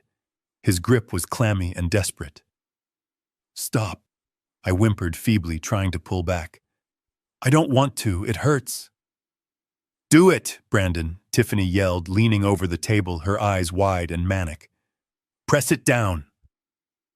Brandon yanked my arm harder. He forced my thumb onto the black ink pad. I felt the cold, wet sponge against my skin. Now the paper, Gary commanded, pointing to the line. Brandon lifted my inked thumb and moved it toward the document. This was it, the moment of violation. The moment a son forces his will upon the father who raised him. He pushed my hand down, but my hand didn't move. Brandon frowned. He pushed harder, putting his weight into it. My hand remained suspended in the air 2 inches above the paper. It was as immovable as a steel girder. Brandon looked down, confused. He tried to use both hands to force my wrist down. I didn't budge. The trembling in my arm stopped. The shake in my fingers vanished. I slowly turned my wrist, engaging the forearm muscles that had been built over 50 years of hauling lumber and mixing cement. My arm was not the withered twig he thought it was. It was a piston of iron wrapped in aged skin. Brandon gasped, looking at me. I lifted my head. I didn't look at the paper. I didn't look at Tiffany. I looked straight into my son's eyes. My face changed. The slack jaw tightened. The vacant stare sharpened into a glare that could cut glass. The confused old man evaporated, and in his place sat Harrison Thorne, the man who ran crews of tough men. The man who didn't take disrespect from anyone. Brandon, I said. My voice was not a whisper. It was not a rasp. It was deep, resonant, and steady. It was the voice of the father who used to tell him to clean his room, but with 1,000 times more authority. Brandon's eyes went wide. He tried to pull his hands away, but now I was the one holding him. I rotated my wrist and grabbed his forearm. My fingers dug into his flesh, finding the pressure points. Dad, he stammered. What are you doing? I squeezed. Brandon cried out, dropping to one knee beside the chair. The pain must have been excruciating, but I didn't let go. I held him there, pinned by the strength he had forgotten I possessed. I looked at the notary. Gary was frozen halfway out of his chair, his mouth hanging open. "Sit down, Gary," I commanded without looking at him. Gary sat.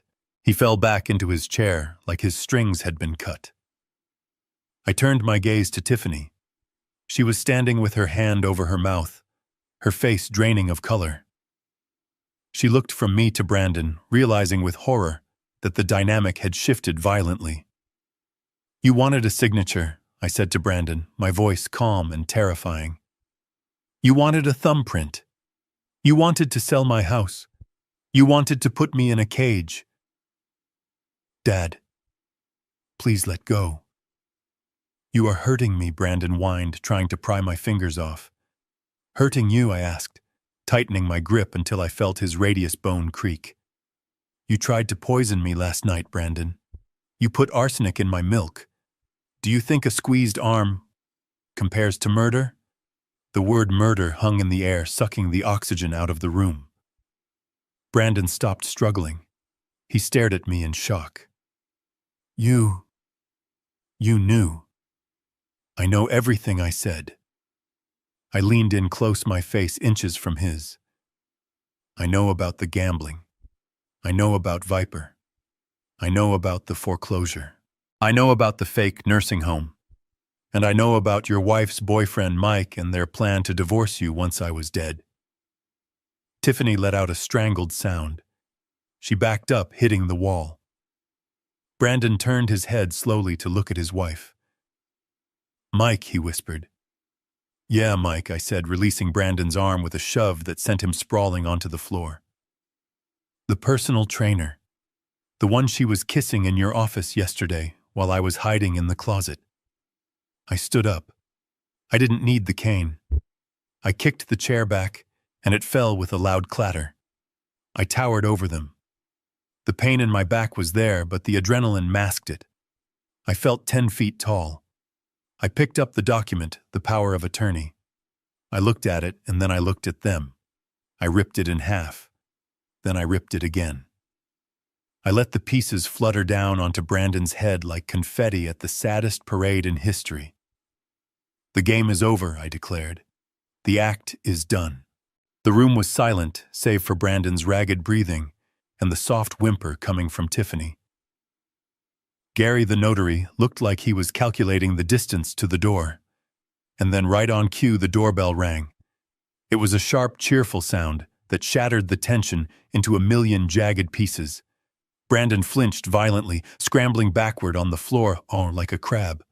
"No," he screamed, clutching his head. "No, it is Viper. It is noon. He is early. He is going to kill me." He curled into a ball, sobbing, a grown man reduced to a puddle of terror. I looked at the door. I knew who it was, and it wasn't Viper. "Get the door!" "Tiffany," I ordered, pointing a finger at her. She shook her head, tears streaming down her face, ruining her perfect makeup. I can't." "Get the door!" I roared, my voice shaking the walls. She jumped. She stumbled toward the hallway, her legs barely working. She unlocked the deadbolt with fumbling fingers. Brandon was wailing now, rocking back and forth. "Don't open it. Don't open. Please don't open it." Tiffany pulled the door open. The light flooded into the hallway.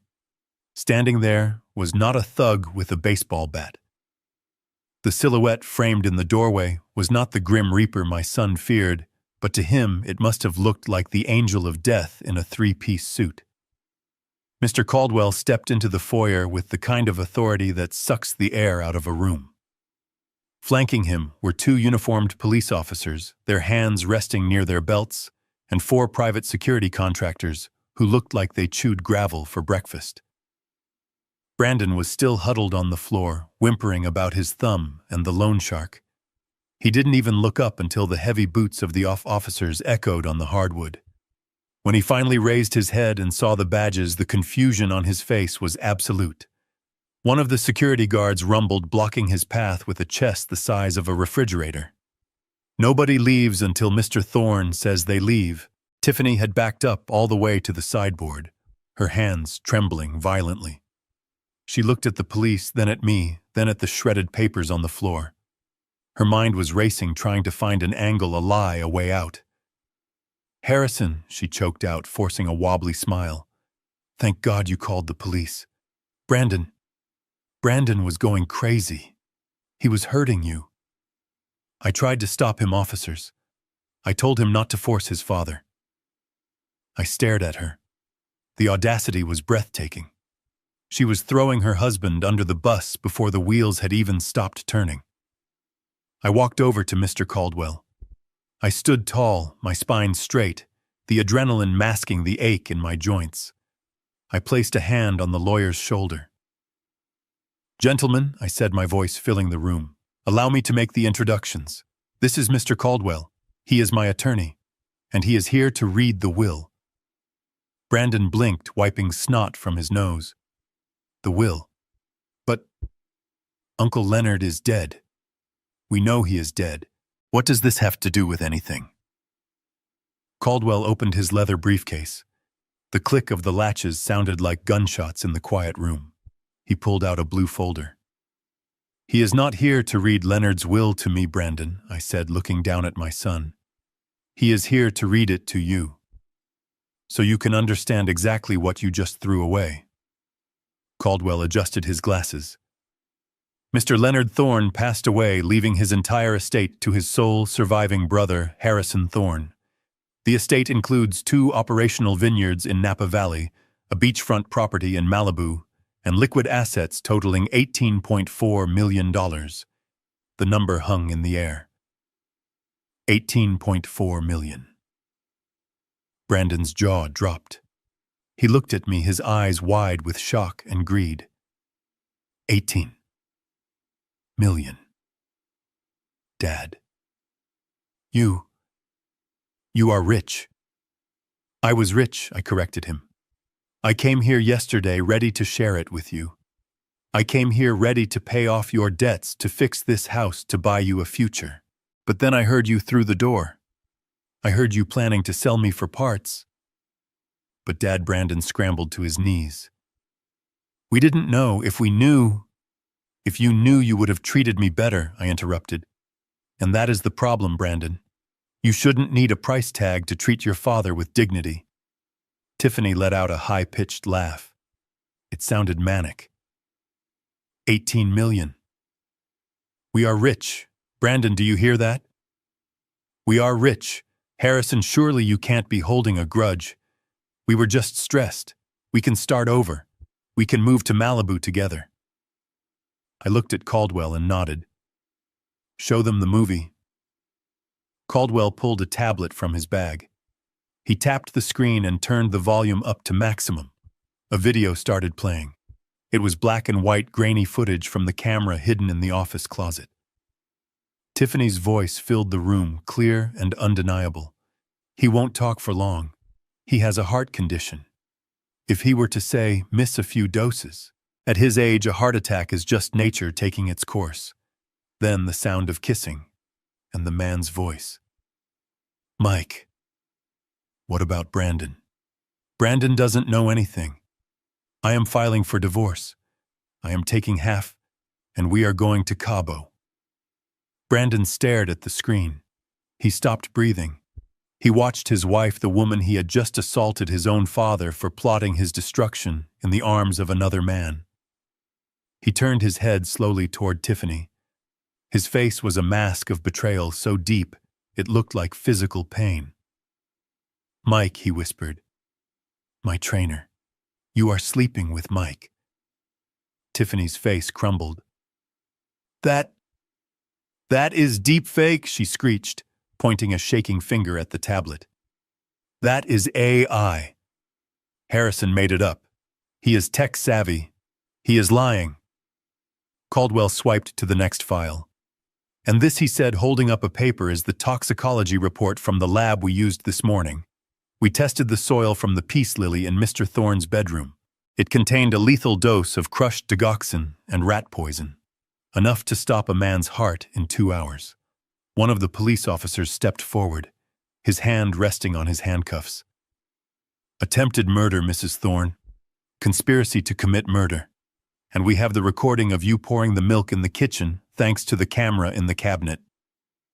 Tiffany screamed. It wasn't a word, it was just a raw sound of terror. She bolted for the back door, her heels slipping on the rug. The officer was faster. He grabbed her arm, spinning her around. She clawed at him, her nails raking his face, but he pinned her against the wall. The sound of the handcuffs ratcheting shut was the sweetest music I had ever heard. It was him, she shrieked, thrashing against the restraint. It was Brandon. He gave him the milk. I just watched. It was his idea. He wanted the money for the loan shark. Arrest him. Brandon didn't even fight. He sat on the floor, staring at nothing. He looked like a man whose soul had been surgically removed. I walked over to him. I cast a long shadow over his slumped form. There is one last piece of business, I said. Caldwell handed me a thick stack of papers. I threw them onto the floor in front of Brandon. He looked at them dully. What is this? He mumbled. That I said is your mortgage and your credit card statements and the promissory note you signed to Viper. Brandon looked up, confusion warring with fear. Viper. You know Viper. I bought the debt, Brandon. I said, my voice cold and hard. I used the trust fund to pay off every single cent you owe. Viper has his money. The bank has their money. Brandon's eyes filled with tears. Dad, you paid it.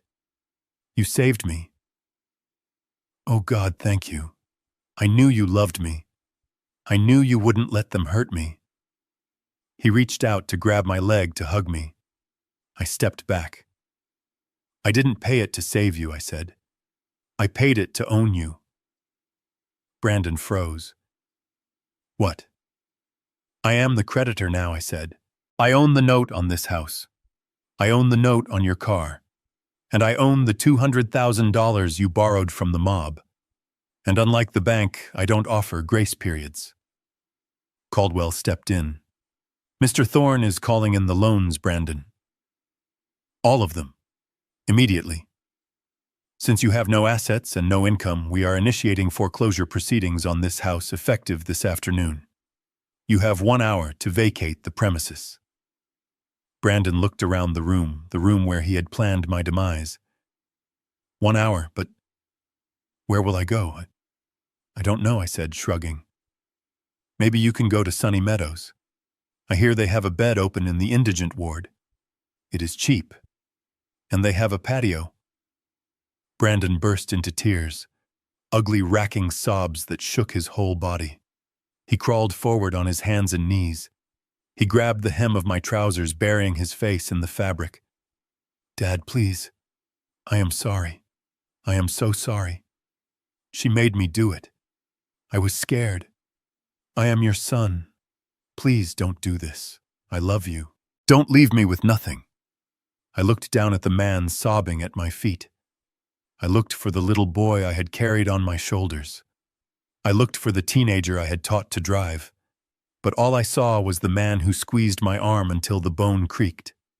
All I saw was the man who handed me a glass of poison and told me to drink up.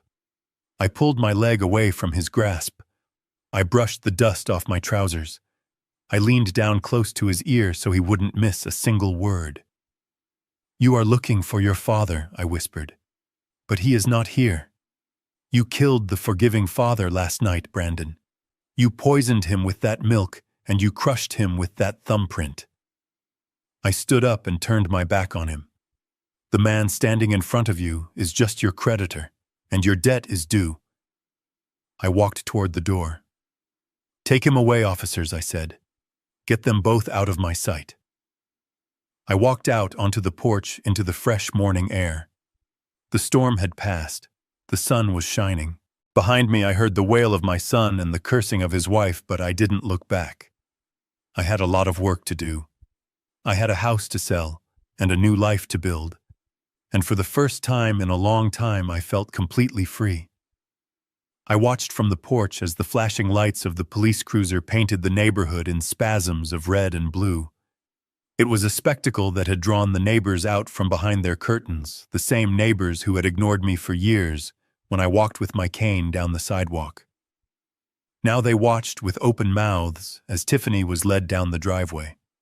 She was not going quietly. The composed businesswoman who planned murders over spreadsheets was gone. In her place was a desperate creature kicking and screaming. She shouted that it was a mistake, she shouted that she was being framed, and in a final act of cowardice she shouted that Brandon had forced her to do it. When the officer guided her head into the back of the squad car and slammed the door, the silence that followed felt heavy like the air after a thunderclap. I turned my gaze to Brandon. He was not in handcuffs, but he looked like a prisoner of war. He was standing by his leased BMW, holding a small cardboard box that Mr. Caldwell had graciously allowed him to pack. Inside were his clothes, a few toiletries, and a framed photo of himself. He looked at the car, then he looked at me. "I am taking the car, Dad," he mumbled, reaching for the door handle. "I need to get to a hotel." I shook my head slowly. "You are not listening, Brandon. I told you I own the debt. That includes the lease on the BMW. You haven't made a payment in 4 months. That car belongs to the financing company, and by extension right now, it remains on this property until the repo man comes." Brandon's hand froze on the handle. He looked at me with the eyes of a child who has just been told Santa Claus is dead. "But how am I supposed to leave?" "You have legs," I said, pointing to the sidewalk. "Use them. They are the only things you own that aren't leveraged to the hilt."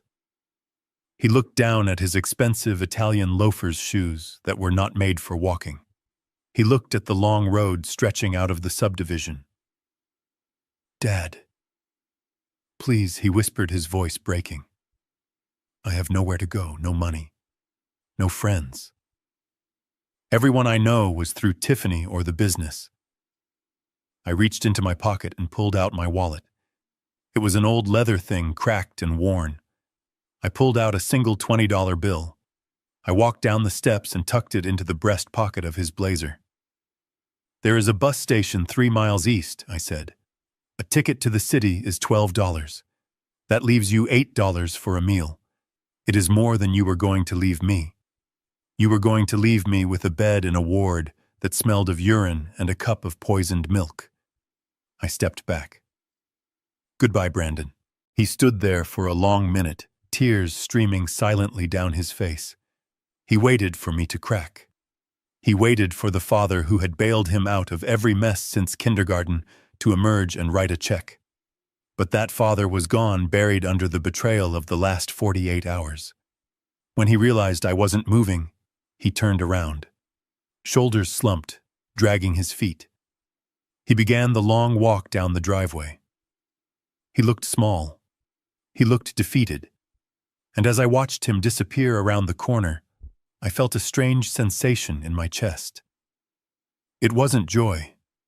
There is no joy in destroying your own son, no matter how necessary it is. It was a hollow ache, a vast emptiness where my family used to be. But inside that emptiness, there was peace. The kind of peace you feel after you cut out a gangrenous limb. It hurts, but you know the poison has stopped spreading. I walked back inside. Mr. Caldwell and the security team were packing up their equipment. "Good work, gentlemen," I said. Mr. Caldwell looked at me with concern. "Are you all right, Harrison? It is a lot for one day." "I am fine," I said, and I meant it. "Send the invoice for your services, Caldwell, and add a 20% bonus for the security team." They were professional. Caldwell nodded. "And the house, sell it," I said, looking around the living room. "Sell it as is. Furniture, curtains, dishes. Sell it all. I don't want a single teaspoon from this life. Give the proceeds to the local animal shelter." I walked into my bedroom and picked up the only thing I was taking with me,